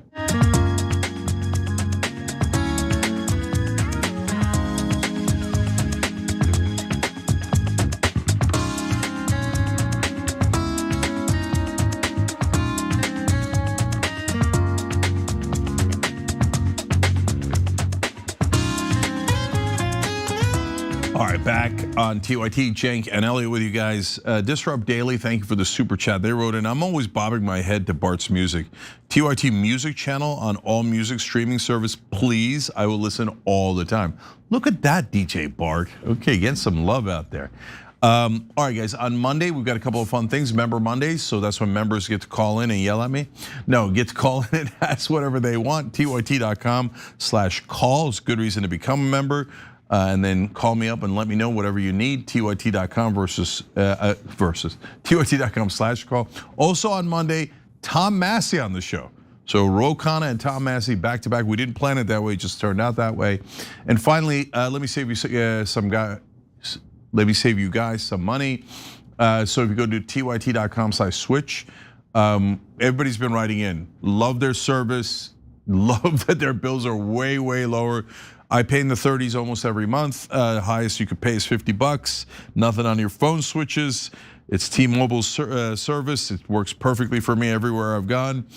So there's really, I don't think there's any downside at all. I haven't seen one person say a downside, and all of our bills are way lower. Do it now, get $40 off the first month. TYT.com/switch. All right, Elliot, what's next? Oh, we got a real doozy for you here, folks. Virginia Fox, who is a sprightly 82-year-old Republican congresswoman with a doctorate in education, that'll be important in a second, recently schooled a 10-year-old on how his teacher is brainwashing him about climate change. You know, climate change, otherwise known as every 82-year-old's most boring nightmare. Now, Cenk, I personally am of the belief that even if you aren't into climate change, you are somehow still in climate change, which we can get to in a second. But first, any thoughts that you have about an 82-year-old elected official mocking a 10-year-old boy? Yeah, I think that's really what we want our representatives doing, because they don't pass any bills other than tax cuts for the rich and war for Israel. So find a 10-year-old and yell at him. That seems like a good strategy. Let's show you how Virginia Fox did it. Yeah, when you have little kids reaching out to their leaders, you definitely want to terrorize them as soon as possible so they don't actually stay involved in politics. So let's turn now to this 10-year-old named Christian Mango, who received a pretty straightforward assignment in school. The assignment was to write an essay on a topic of his choosing that he felt passionate about, and then send that essay, send that letter to a person in a position of authority. Christian chose climate change. He wrote about the benefits of electric cars and suggested a $5,000 tax rebate to EV owners. That all sounds relatively reasonable. Now, he told Fox 8, they're better than normal cars. They're better for the environment. They pay less, and there's no gas. Again, very reasonable, this 10-year-old. Also urged Fox to join the fight against climate change, concluding his essay with, quote, maybe there is still a chance for 6.5 million people to not die anymore and for the weather to get better, just maybe glaciers stop melting. Now, I don't know about you, but if I get a letter like that, I'm going to be very empathetic toward a young child who's worried about climate change. So what did Representative Fox say in response? Well, after sending the fourth grader some literature on what she called the disastrous effects of efforts to address climate change, Fox also said, incidentally, please ask your teacher to explain propaganda to you. While I will never be able to know, my guess is that your teachers will not give you a good educational experience and help you learn to think, as they are too interested in indoctrinating you. How sad. Yes. How sad. That is someone with a doctorate in education who was unaware, apparently, that he chose the topic. Anyway, on a completely unrelated note, El Nino is on its way, and odds are it will be historically strong. According to the Climate Prediction Center, the odds of El Nino stretching through the winter has increased 96%. There's also a 2 out of 3 chance it will be strong or very strong, aka bad or very, very bad. Now, on Monday, the National Oceanic and Atmospheric Administration, or NOAA, said it is very likely this year will be one of the top 5 warmest years on record. Now, speaking of the NOAA, Erica Spanger from the Union of Concerned Scientists wrote on Wednesday, budget and staff cuts to NOAA, including the National Hurricane Center and National Weather Service, have put the forecasting, early warning, and science capacity that communities depend on to stay safe in jeopardy. And the destruction goes deeper, including the disbanding of the National Climate Assessment and the targeting of the National Center for Atmospheric Research for dismantling as the administration seeks to systematically erase the federal government's ability to track, understand, and communicate our climate risk. So, just to recap here real quick. You have Virginia Fox, who's 82 years old, telling a child that he's being brainwashed and that the government can't afford some $5,000 EV rebates. But that is strange because according to Representative Ro Khanna and Senator Jeff Merkley, big oil collects $34.8 billion in subsidies annually, and that is on top of the $100 billion that they get in annual profits. So I guess the question is, where is all of that money going? Well, as fate would have it, at least some of it is going to Virginia Fox, who, by the way, is 82 years old. She's received roughly $10,000 from the Koch Industries, a major oil producer, in her most recent election cycle, and then thousands more she received every cycle going back to at least 2012. She also has roughly $250,000 invested in energy and natural resources, a category largely made up of, you guessed it, big oil. And just to make sure we are all fully, unprepared for all of this devastation, last week, Trump's FEMA Review Council released its final report, and their recommendation, yep, it is time to close the chapter on FEMA. So great. What a time to, still be alive. Cenk, what are your thoughts on this? Do you have any 10-year-olds that you would like to yell at right now? So, no, I'm actually somewhat known for yelling, but not at children. So that's not a direction even I would go in.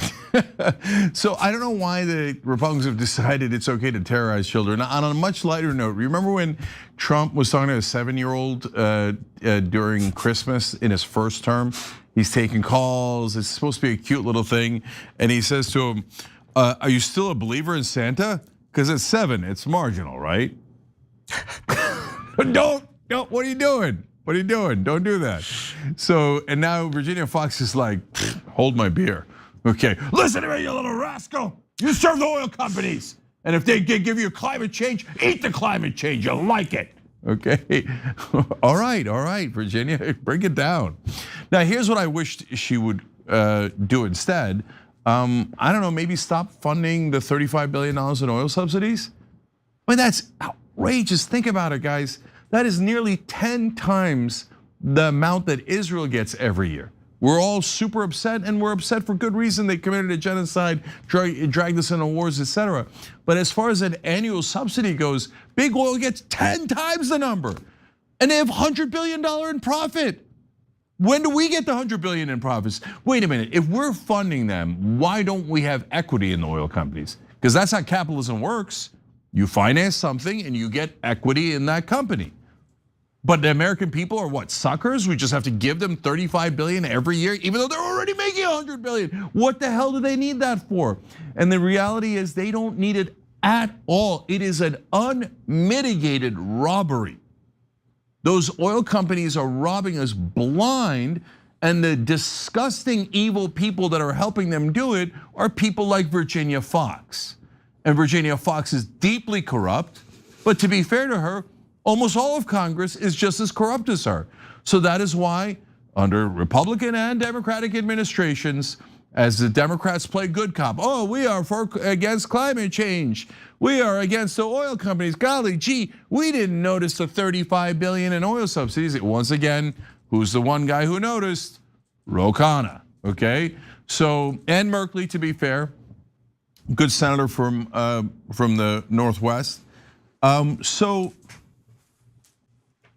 we should all be collectively yelling at our politicians who are betraying us and literally robbing us every single day to give that money to their donors. And usually based on how much they got bribed by those companies. Those bribes have been now legalized by the Supreme Court. They're called campaign contributions, but they are bribes nevertheless. Virginia Fox didn't wake up one day and go, you know what? I'm thinking for no reason, for charity, for the general welfare. I think I should take Tom and Susie's money in South Carolina. They're already too wealthy. I mean, they could even afford lunch for their kids. Let's take their money. Give me your goddamn wallet. Okay, and give it to the oil companies. And if you complain, you're an anti-oilist. Elliot, I mean, what are we gonna do with this level of corruption? I mean, now, you know what it is, really? Well, sorry, one last thing. It's adding literal insult to injury by yelling at this kid. He deserves so much better than that. Poor kid was doing his best, and what a pure thing to actually be concerned about. Also, if Virginia Fox wants to be worried a little bit about propaganda, read Merchants of Doubt. The propaganda began with the oil companies that she received money from, and that many of our Congress people received money from. They hired some of the same people who told the American people that cigarettes weren't bad for lung cancer, and they used the same methodology. They fired the scientists that discovered it. That discovered it was actually a result of fossil fuels, and then unleashed one of the greatest propaganda campaigns in human history. But apparently Virginia Fox isn't that interested in that stuff. Yeah. All right, let's see if we can squeeze in one more story. Let's go to Looney Tunes. In the media, America is not in decline. We remain the strongest military power on earth, but that power requires renewal. And with global threats that are constantly evolving, it's time to make a $1.5 trillion investment, a generational down payment. Yeah, so I guess everyone needs a backup plan at some point, and apparently if Hegseth's role as defense secretary doesn't work out, he's already got something else lined up, which is being the host of a children's show. Wouldn't you agree, Cenk? Did you enjoy that? Did you feel stimulated? Yeah, absolutely. You know what? Maybe fire Miss Rachel for being so anti-genocide and bringing a guy who is helping the genocide. Do a kids show. That sounds like a good idea. He said generational down payment. Is it, brother? Because once you increase the budget to 1.5 trillion, you're not gonna bring it back down. You're gonna keep on increasing it. One of the things I care about here, Elliot, is, gee, I wonder why this war that is going so well needs so much extra money. But tell us all about it. Yeah, well, as it turns out, that video is real. It was not made by a troll. It was, in fact, an official Department of War promotional video, thus further cementing the memification of the United States. So it was uploaded by Pete Hegseth to sell Trump's $1.5 trillion defense budget proposal, which, to put in perspective, equals Amazon, Google's parent company, and Apple's annual revenue all combined. So what will that money be used for? Well, don't worry, folks. Pete Hegseth is here to teach us a lesson. America's $1.5 trillion investment guarantees that the United States military will maintain this advantage against any adversary, anywhere, at any time. Here's why. A historic $756 billion of the defense budget, more than half of it, will be allocated to investments in new capabilities. That means factories, technology, and jobs. It also means spending $100 billion to advance the next generation of American air power. We're advancing the largest shipbuilding request since 1962, including $10 billion into our maritime industrial base. We're committing nearly $18 billion to operationalize Golden Dome for America to defend the homeland. We're providing the largest investment in drone warfare and space capabilities ever. We're reshoring our critical mineral sector to reduce reliance on foreign nations. And we're increasing our investment in artificial intelligence by 800%. I mean, shouldn't you feel a little insulted by that? Just in terms of intelligence, a generational down payment on our future. Also, meanwhile, the US national debt is approximately $38.96 trillion.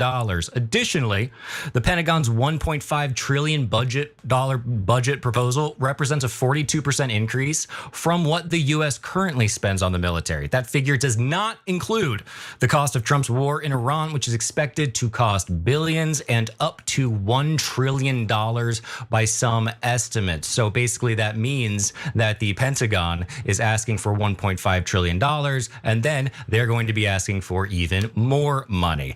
A senior Pentagon official said the timing of the appropriations process means a supplemental budget request will likely be needed to address near-term operational costs and replenishment needs arising from the conflict. Well, I can't, pay for it, which is with the $1.5 trillion. We're going to need a little bit more money. Also, you can't have healthcare. And yeah, so I don't even want to know how much it's costing Pete to make these videos. It seems like they're made by SNL, but far worse. And yes, I did say videos because apparently this is part of a series. So, like and subscribe, I guess. Now, stating in a previous one of these videos, more videos like these will be released over the next month to highlight how the $1 trillion budget, quote, will make a generational investment in our arsenal of freedom. Also, I say this every time, but when he wears that pocket square, that is a reference to a handkerchief, and it does imply that he blows his nose on the American flag. I can't not say it anyway. Basically, Jank, what do you think? This seems absolutely insane to me. So I'll bring this up from time to time. There's a good time to do it. So when Trump first won, I tweeted, hey guys, if you want help with Doge, and remember they were gonna cut $2 trillion or something along those lines. I was like, well, I could knock off 20% of it for you. I could reduce $400 billion from the Pentagon. Put me in, coach. And Elon Musk and Donald Trump Jr. and others related to the administration were like, oh, we're gonna cut the Pentagon. We don't need you. We're good. We're gonna do it. And although, to be fair, Elon said, any suggestions, okay? As if they were gonna listen to that. So I said, great, I gave suggestions, etc. And then a lot of MAGA guys and independents got excited. Oh my God, we're gonna cut the Pentagon. Doge is amazing. It's gonna save us so much money. And then they're like, we're cutting off foreign aid. If you're trying to help people not die from AIDS, you're not getting any money anymore. Did you say all foreign aid? No, I was just kidding. Of course not Israel's. We're cutting everyone but Israel, right? Israel, we're gonna actually give a lot more. In fact, we're taking from the rest of the world and we're gonna give it to Israel. But okay, Pentagon, we're not cutting. Well, it was around 850 billion when we came in. Now we're gonna make it 1.5 billion, nearly doubling it. Where the hell's the cut? There's no cut, no. And now, did I think they were actually gonna cut? No, I wanted them on the record, and here they are. Not even the exact opposite of cutting. And so things, when he first said, you know what, half of this budget will go to, and I'm like, here we go, Israel. I was like, oh, they didn't say it, all right. So that's secret, but they're not sharing it with us. Golden Dome, $18 billion. The Golden Dome is approximately gonna cost at least 1.2 trillion according to estimates. Trillions, 18 billion. They're not gonna build it for that. At 18 billion, all you're gonna get is a robbery. So that 18 billion will go to their friends and allies who'll steal it and won't build a goddamn thing. You can't build Golden Dome over the size of a country like America, let alone for $18 billion. But the cartoons are a nice touch. So because at the end of all of these wars that this 1.5 trillion is gonna pay for, the last thing we'll hear is bia, bia, bia. That's all, folks. Okay, Elliot, you've been awesome. We appreciate you, brother. We're out of time. Thank you, bro. And thank you for having me. I almost said thank you, bro. Thanks, dude. All right, dude. Guys, we're not done yet. I've got an amazing interview coming up for you guys in the revolution. It's a Jewish American guy who had enough of Israel's crap. So I think you're gonna enjoy that. Let me see if I can squeeze in a enraging story as well. We'll be right back. This is a robbery!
All right, welcome to Revolution. I'm your host, Cenk Uygur. We got a great interview coming up for you guys in a minute, which I'm really looking forward to. But first, I'm going to do a story for you guys. This show is about revolution. Why do we need one? A political one, because how corrupt the system is and how we're slipping into authoritarianism. Unfortunately, this is a good example of it. So President Trump is flying back from China, and he gets into a confrontation with a New York Times reporter, David Sanger, and he says some truly outrageous things. Let's watch it first. Accused me of repeating the bombing. You did it for 38 days. No, we did, and you did not get the political changes in Iran. No, I had a total military victory. But the fake news, guys like you write incorrectly. You're a fake guy, and guys like you write about it incorrectly. We had a total military victory.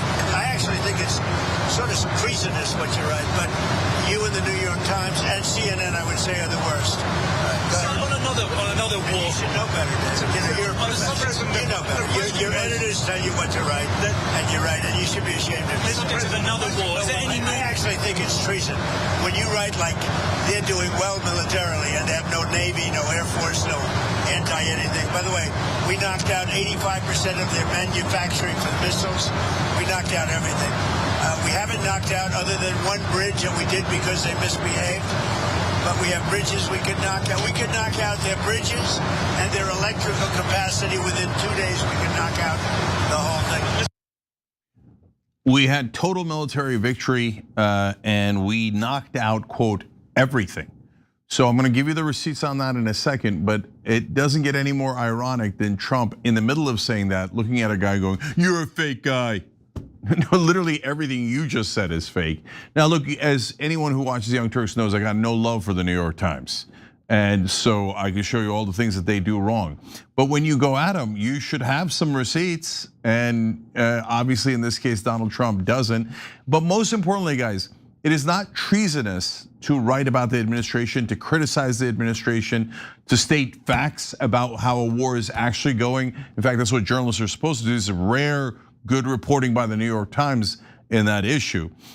So, in fact, what did actually happen, as the New York Times reported earlier, most alarming to some senior officials is evidence that Iran has restored operational access to 30 of the 33 missile sites it maintains along the Strait of Hormuz, which could threaten American warships and oil tankers transiting the narrow waterways.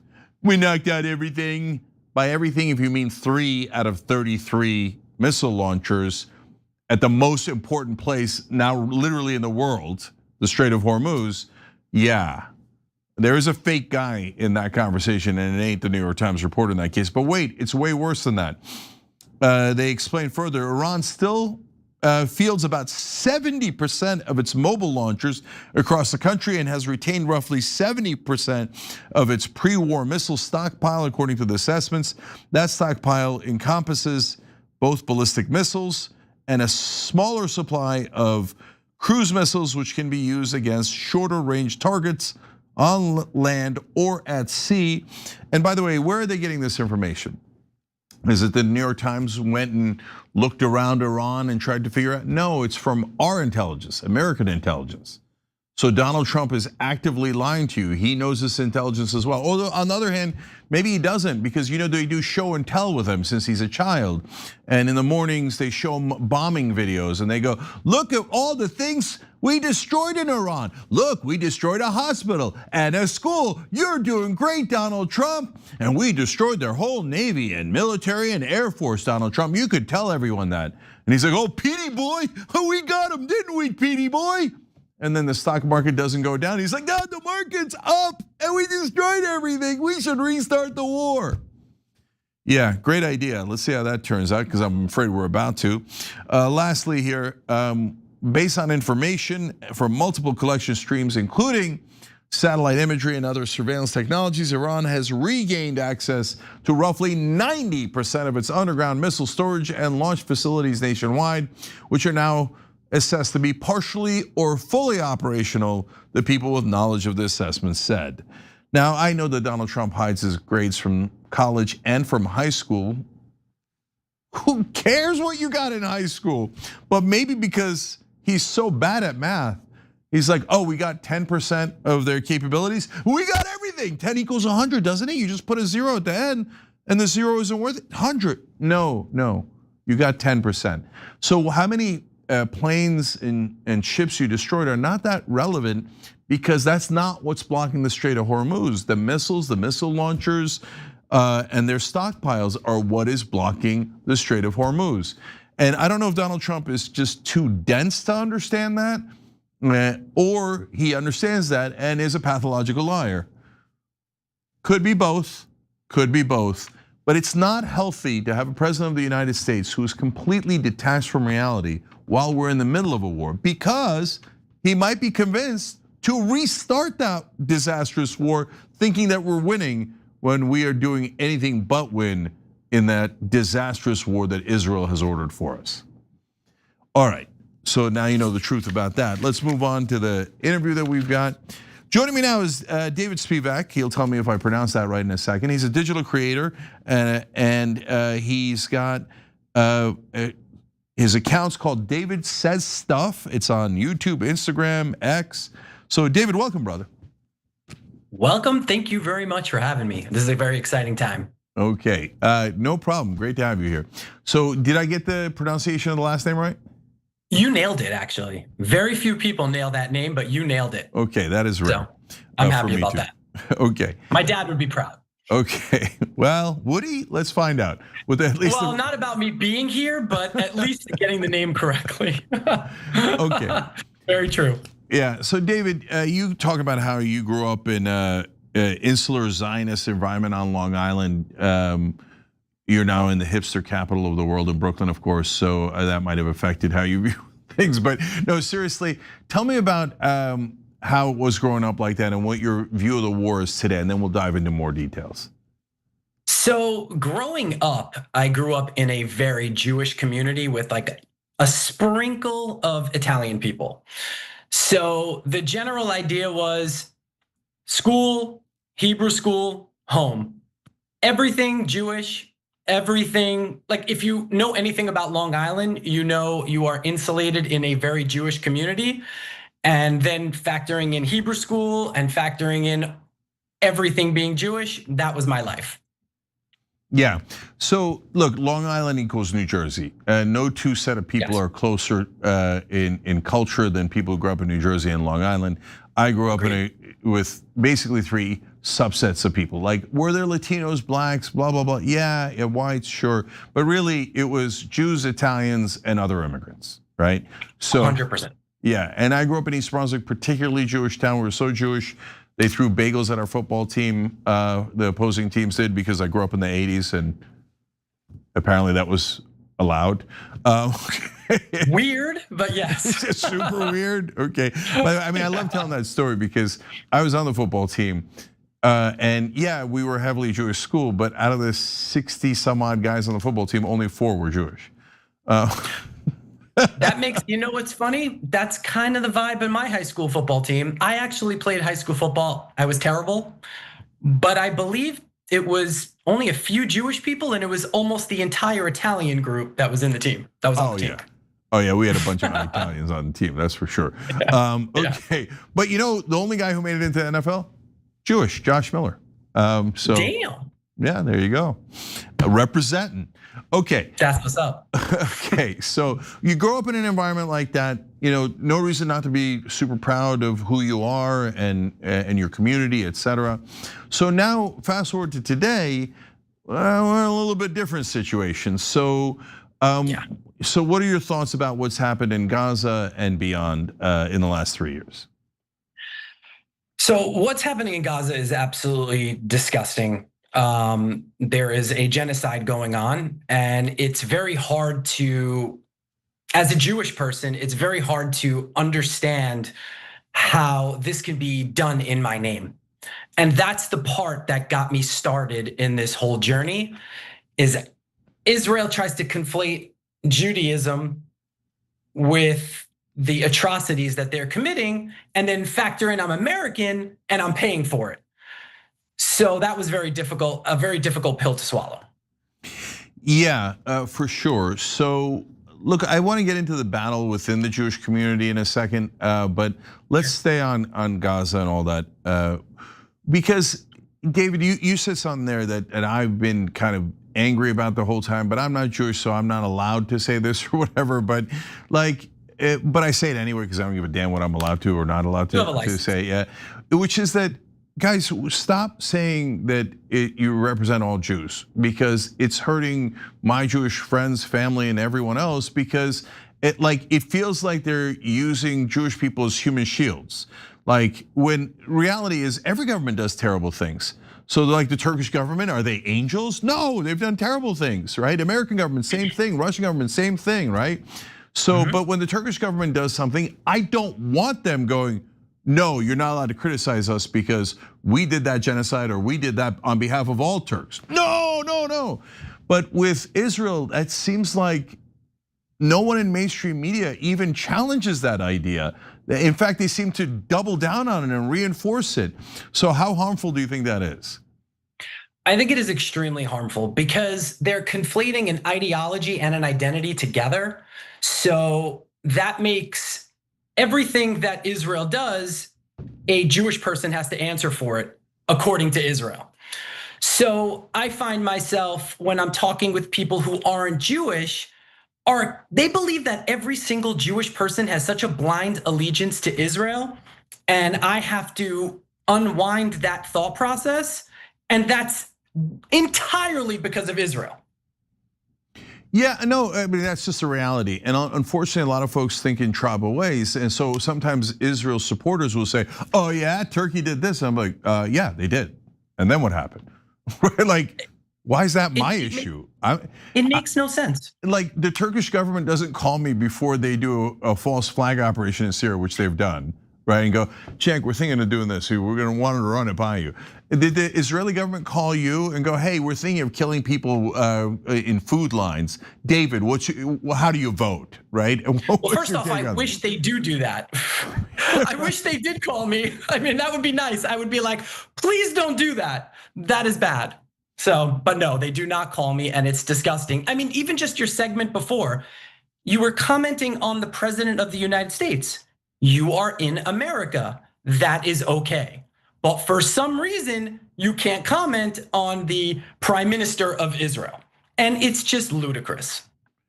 Yeah, and look, David, it's important, honestly, for people in that category to say something. And I say category because if it was about the Turkish government and its supporters are brazenly using like false charges of racism against Turks to carry out their war crimes, etc., it's incumbent, I think, on Turks to say, hey, no, they don't represent us, right? And so, because otherwise, like you said, people are going to think that they represent you, that you were aiding and abetting that when you're totally opposed to it, and it's so fundamentally unfair. Now, look, to us, you and I, that's super obvious, right? But obviously, it's not as clear to a lot of people in our community, and I say our community because I could use the same exact example in the Turkish community. They go, no, the Armenian genocide didn't happen, and if you say that it happened, then you're a bad guy and you're betraying us, etc. So how much of that have you gotten first? Let's start there. So when I started this journey, I dealt with basically losing my parents, losing all of my family, and just a little history. I don't have family in the United States. They're all in Israel. So with the exception of my parents and one aunt, everyone is there. No one talks to me anymore. And my parents have come back simply because I have a son and they wanted to be in his life. But ultimately, I can't really have a political conversation with them. Because at the end of the day, when your ideology and your identity become the same, if somebody says something about Israel, you are going to fight tooth and nail to protect your identity and your ideology. And that's why so many Jewish people who are Zionists feel that when you criticize Israel, you're criticizing their identity and ideology. If that makes sense. It does. I'll add something to it and see if you agree with it. So I have had some folks who are Turkish Americans that are close to me make it clear that in their worldview, like going against your own tribe and is a bigger moral crime or moral problem than the underlying deed we're talking about. So like a genocide, okay, not great. But saying we did a genocide, that's a huge problem of morality. And for me, growing up in America, I'm an American like you, right? So yes, I don't get that. And it bothers me. Like, what do you mean it's a moral problem to be honest about your own background, people from your own background or a country from your background? That feels crazy to me, but I wanted to see if you have the same experience because I think that they genuinely believe it. They genuinely think that what we're doing is immoral. You see what I'm saying? So they do. I get a lot of messages from, listen, I feel like the vibe that I get from people is if I do get an extreme Zionist, yes, there are some that are very threatening and believe exactly what you just said, but some actually ask me a lot of questions of how I got here. The problem is that they don't feel comfortable speaking about it publicly. And that's the big problem that we have because of exactly what you just said. They feel like going against their community is as bad as a genocide. And that's the wall that we have to break down. And that's honestly the genesis behind why I'm doing what I'm doing, because I'm trying to show them that it's okay to say Israel is doing the wrong thing. It's a toxic, their entire being right now in terms of their ideology in Israel is toxic. It is. And it's okay to say that because ultimately you are saving Judaism.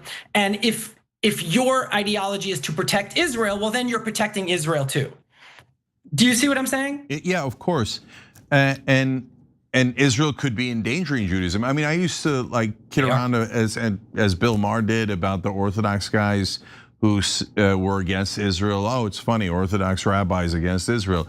Turns out not funny. They were right. They're like, the nationalism is going to destroy the religion.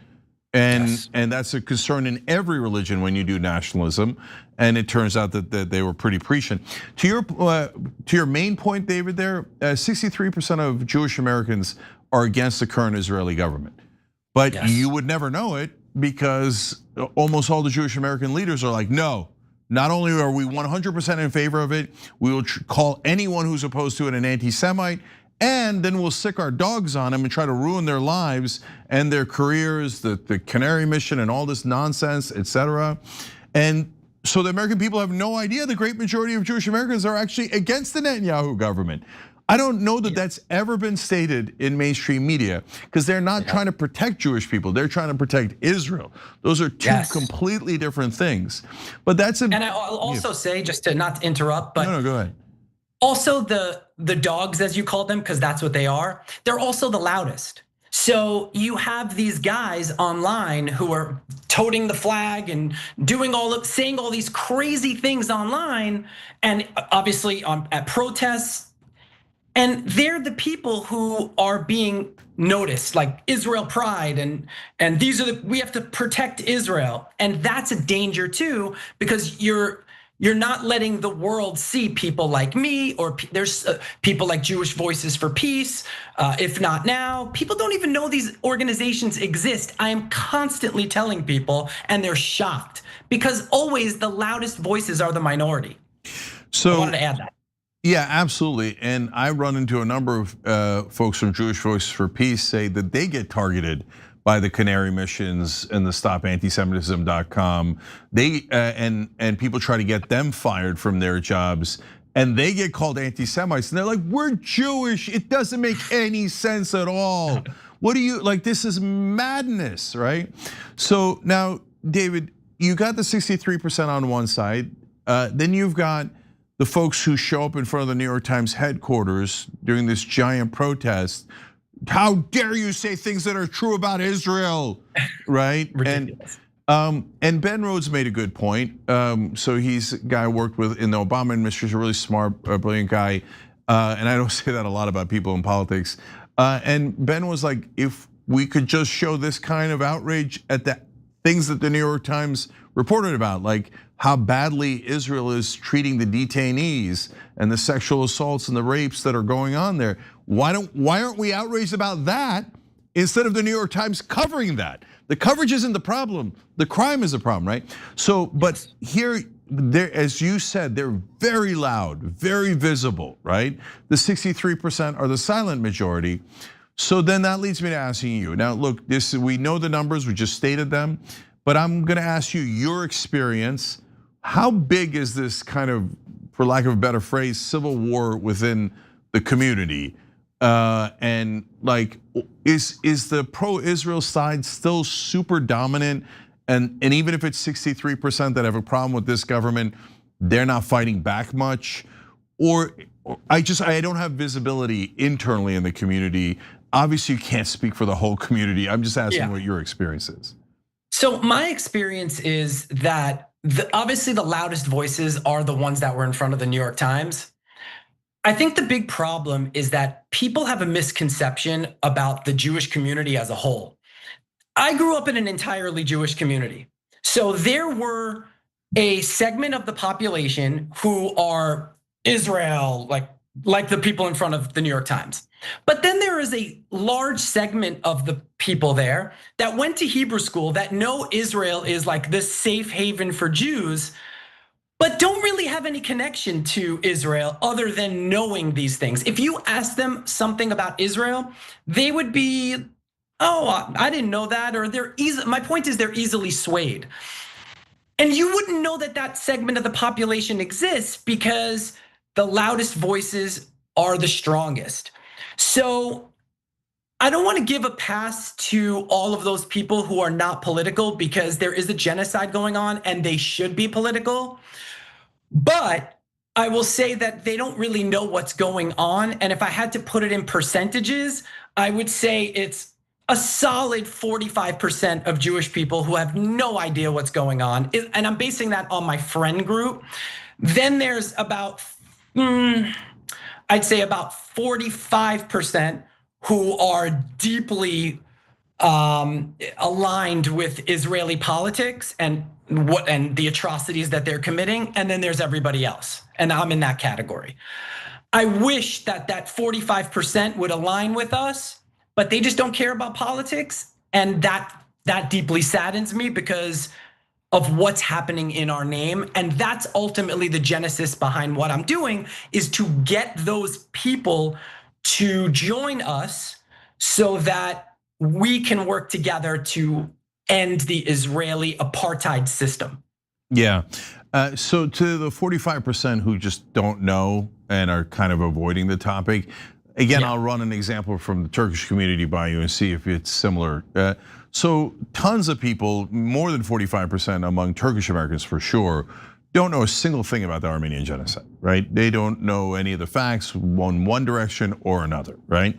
But when you talk about how it is true, this is what they'll do. Not literally, but symbolically. La la la la la la la. I can't hear you. I can't hear you. Right? Because they don't want to know. They don't want to know that we were wrong. Right. So is that similar to what you're experiencing? Yes, because their identity is tied to Israel. So even that 45% that doesn't care, they still went through the entire process of Hebrew school. You know, when you go to Hebrew school, what's the first thing you do? You literally say the Israeli anthem. So even if they don't care about Israel, they've been indoctrinated to believe that they should care about Israel. So somewhere back here, they're like, oh, Israel matters to me. But they could be talked off of that if we can engage that community. But then Israel is speaking on behalf of all of us, and that deeply hurts us, if that makes sense. Yeah, for sure.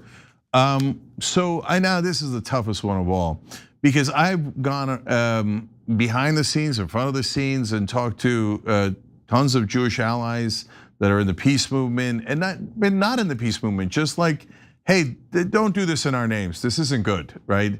You know, my co-founder at the Young Turks is Ben Mankiewicz, and Ben's dad, would ask about everything in it. That's why it was funny. Is it good for the Jews, right? So the Cardinals win the World Series, he'd decide good for the Jews. Okay, the bagel is overburnt at breakfast, bad for the Jews. So this, I feel like Frank would say, and I can't put words in his mouth. I can't. So I'll back that up. I'll say, if I'm in your position, David, not good for the Jews. Like, no. And how do they not see that? So, okay, this is the impossible question. How do we get them to see that? So I will say, just from my personal experience and from I don't know if you know, I've only been doing social media since September. So I have not been doing this for so long. I got kind of jolted into it by doing a post because I was sick of arguing with my family and my friends on a private Facebook account. So I just created a new account on Instagram, did my first post, and then whoop, it went. So when you ask that question, I will answer it like this. The more people that talk, the more likely people will listen. So I get people asking me questions who are extreme Zionists. And some will ask questions in a really nice way, and some obviously are not very nice. But I treat them all the same, because I really wholeheartedly believe that when there's a crack to the mainframe, a small little crack to that indoctrination, it's over, because you can't go back when you're seeing all of the atrocities that Israel is committing. And I know this because some of the questions I'm asked are so simple. It's the similar questions that I asked when my indoctrination broke. Why is the death toll so big for the Palestinians and so little for the Israelis? Like little questions like that you can't answer them because they don't make sense. Why is it that 3,000 Palestinians die in Gaza, but 3 die in Israel, and usually it's 3 Palestinian or Israeli Arabs. You can't answer these questions without thinking of more questions. That's why I say you have to continuously talk, you have to continuously get in front of a camera, and you have to answer every single DM that you get, and I do. And that's the point. Yeah, I love that last thing. So look, I've said before that I think the top target of Israeli propaganda in America are Jewish Americans. And so, and what you said there about Hebrew school, I didn't even know. And it's exactly right. Why are you saying the Israeli national anthem, right? I'm not, hating on it. I'm just saying we're in America, and so that it's not. I don't mind people having some sort of like love for Israel in their hearts. I get it. There's a lot of Turkish Americans again that have love for Turkey in their hearts, Bulgarians, Mexicans, etc. I get it, right? Yeah. But there's a reason why they're having you say that national anthem. There's a reason why they're constantly lecturing you about Israel. And Israel is a different country, right? We just have to be conscious of that. Anyway, that's a lead up to, though, are they more likely to listen, do you think, David, to fellow Jews?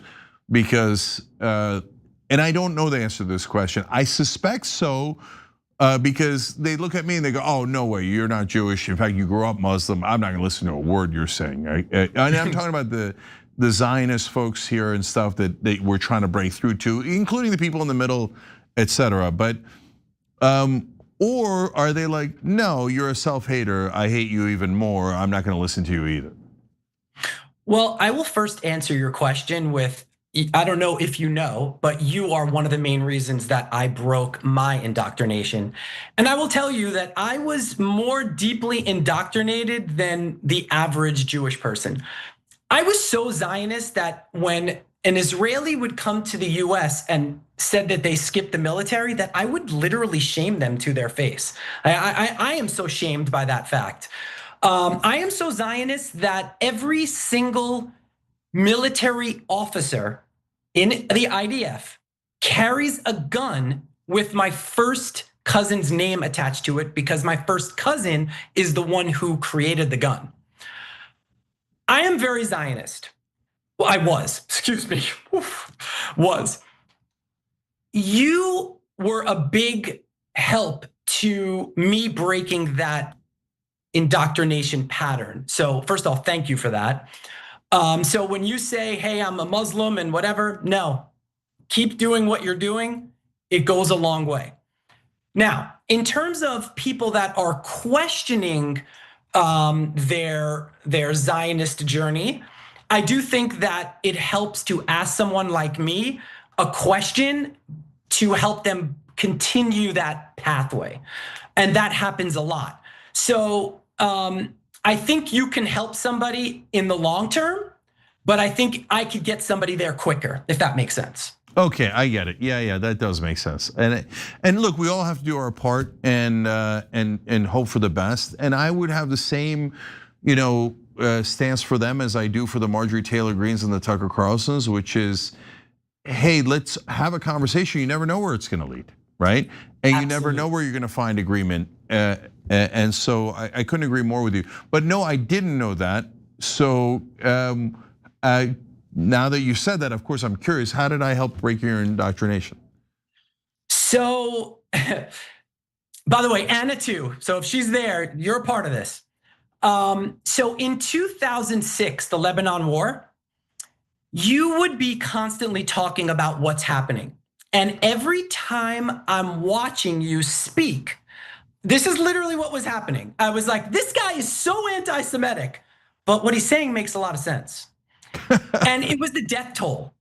The death toll is what got me to go, why is it that Israel is killing 3,000 Lebanese people and the Hezbollah is killing 3 people?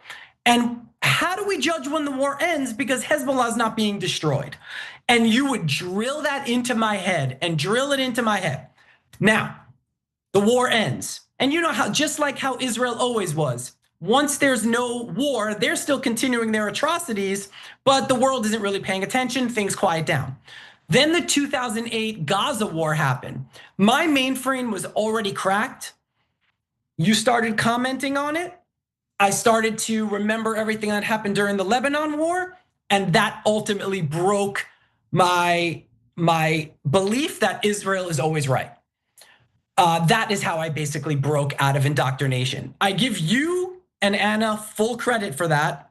In fact, I told you that during your movie when I saw you at Mad as Hell, and you really were appreciative of that back then. So, that's amazing, brother. I'm sorry that I forgot that. But that's what happens when you're on the air for approximately 200 years. Yeah. I get it. But no, that is how it happened. And then and just so others can know. And then the second phase was basically, I always believe that when you have experience with other people, so like if I'm with a Muslim person or I'm with a Christian person, and when I'm with a black person, a Hispanic person, you start to learn that those people, they're not doing the things that you were taught. So I used to think that I'd have to whisper that I'm Jewish. I would have to whisper the word Israel because the people around me might get angry and attack me. Once I got out of that, it really helped. And my baby mama, she is Iranian. And she is, she's like you, she's not religious, but ultimately Muslim. And I realized that her family embraced me immediately. So that easily broke down the walls of Muslims want to kill me. And this was a wonderful, the first time I met her uncle, I meet him at his house in Potomac, Maryland. And instead of saying hi, like the normal pleasantries, he's like, I need you to get on the roof and clean my gutters. I need some help. And I'm like, okay, this is the guy I can work with. That is when I realized that it was my parents who were projecting their fears. It had nothing to do with everyone else. It had everything to do with us. Boy, I really couldn't agree with that more because and it's not helpful to tell your kids that everyone hates you, especially when it isn't true, right? It's not true. Like give people a chance. And so absolutely. Yeah. So all right, together we're gonna break the cycle of hatred. Okay? Let's do it. Yeah, I love it. I love that you decided to do social media. I love that it's going well. So everybody check out David Spievac. It's David Says Stuff. You can see it on X, you can see it on Instagram and on YouTube. David, much love, brother. Thanks for coming on and telling us that story. I appreciate it. Say hi to Anna. I will. All right. Okay. All right, guys, that's all the time we have for you. And on Monday, Tom Massey joins us. We'll be back. We'll see you then.